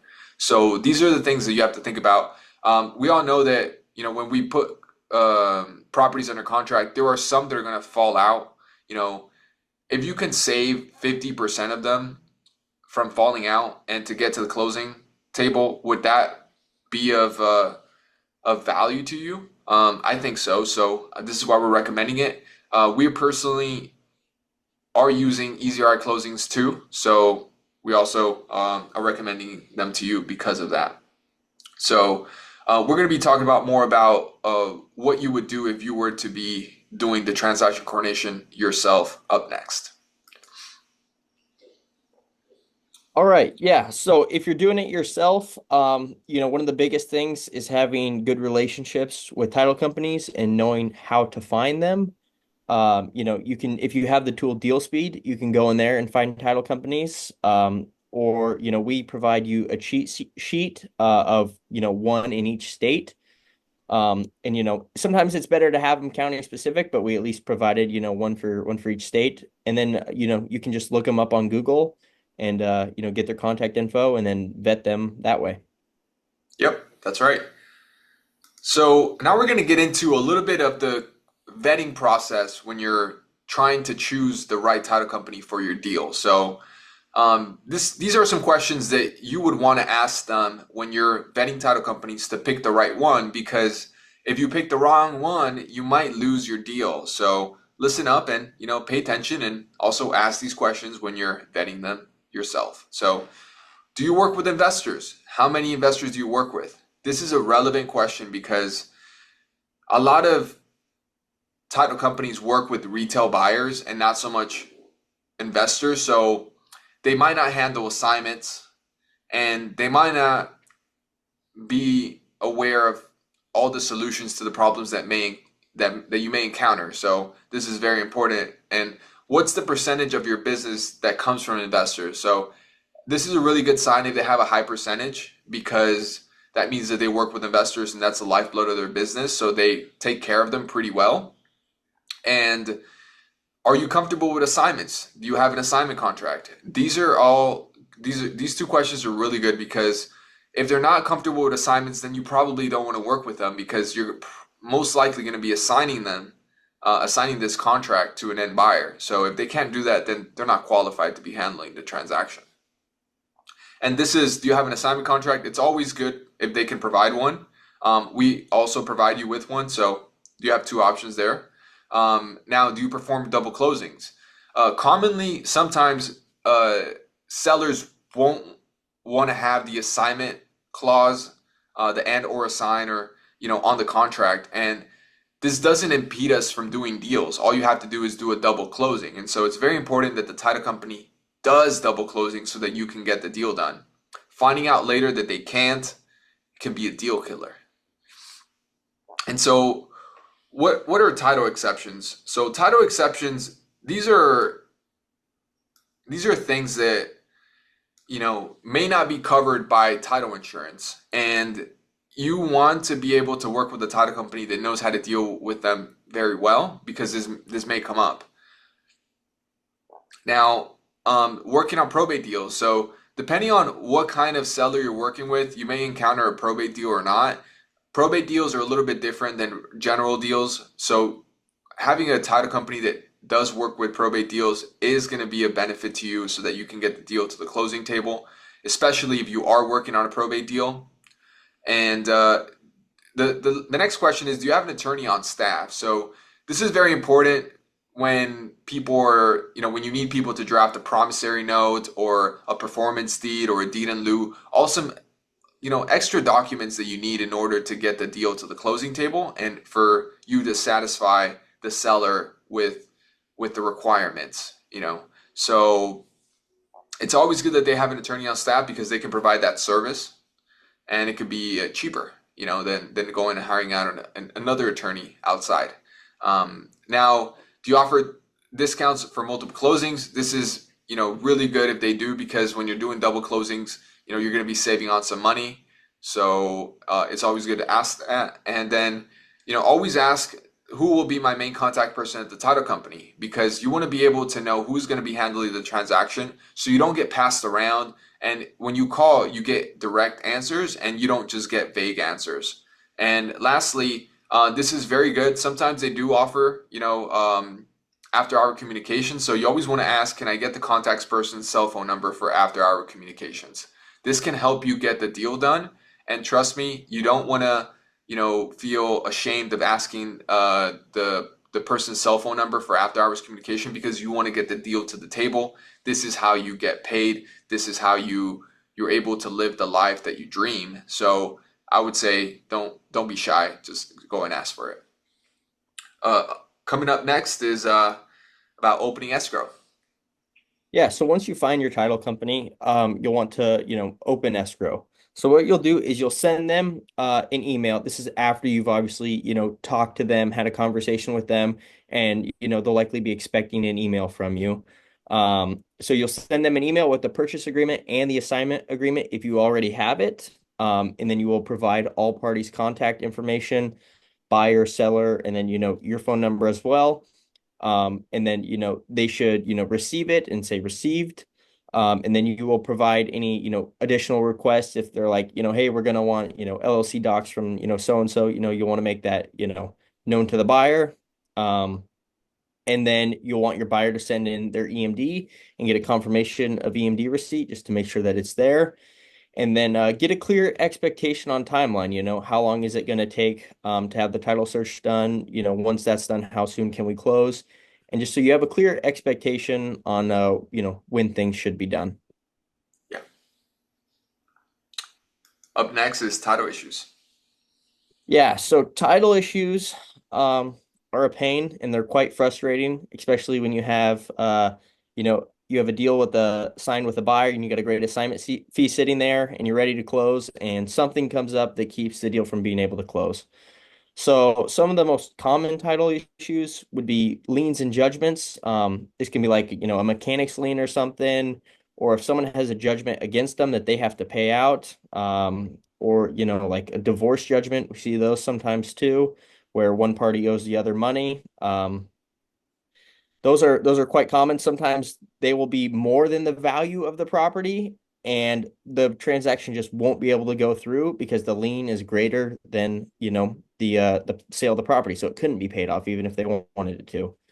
Another one is memorandums. This is likely from another wholesaler that if the seller was working with and they backed out on them and they filed a memorandum on the property. There's multiple ways to solve that. Normally, the best is just going back to the wholesaler and seeing if you can work something out with them. Maybe turn it into a JV because it's better than just not closing the deal at all. Ownership issues and deed issues. A lot of times with inherited properties, there will be there will be some heirs that, weren't properly signed, that, they didn't sign like an affidavit of heirship or something like that. And there could be some other party that still has an interest in the property, even though it's not really known. They can still have like a small percentage of interest. Or if the property was deeded around with quitclaim deeds, sometimes it's difficult for them to issue title insurance when that's a thing. So they have to go back and kind of confirm some things. And then another one's code violations and survey issues. Code violations can often be, they're normally not too difficult to work through. A lot of times the city will just want you to have the new buyer sign an acceptance of code violation saying, hey, I accept responsibility of this. Because then the buyer's gonna be fixing up the property. So normally that's okay. Or if there's survey issues with the lot lines and stuff like that, those can come up as well. So Yep.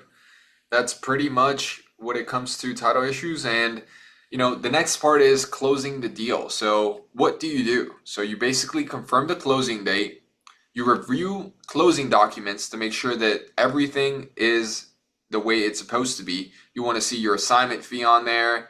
You want to see how much the buyer is bringing in money, how much, the closing costs are going to be to make sure that the closing costs are being paid by the buyer.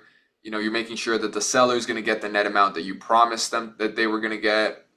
And then pretty much the last step is you provide the wire instructions or you pick up the check if you're working with a local title company. And that's pretty much it. So, yeah, guys, this has been the transaction coordination part, and just stay tuned. We're going to be talking about more things in the future, okay?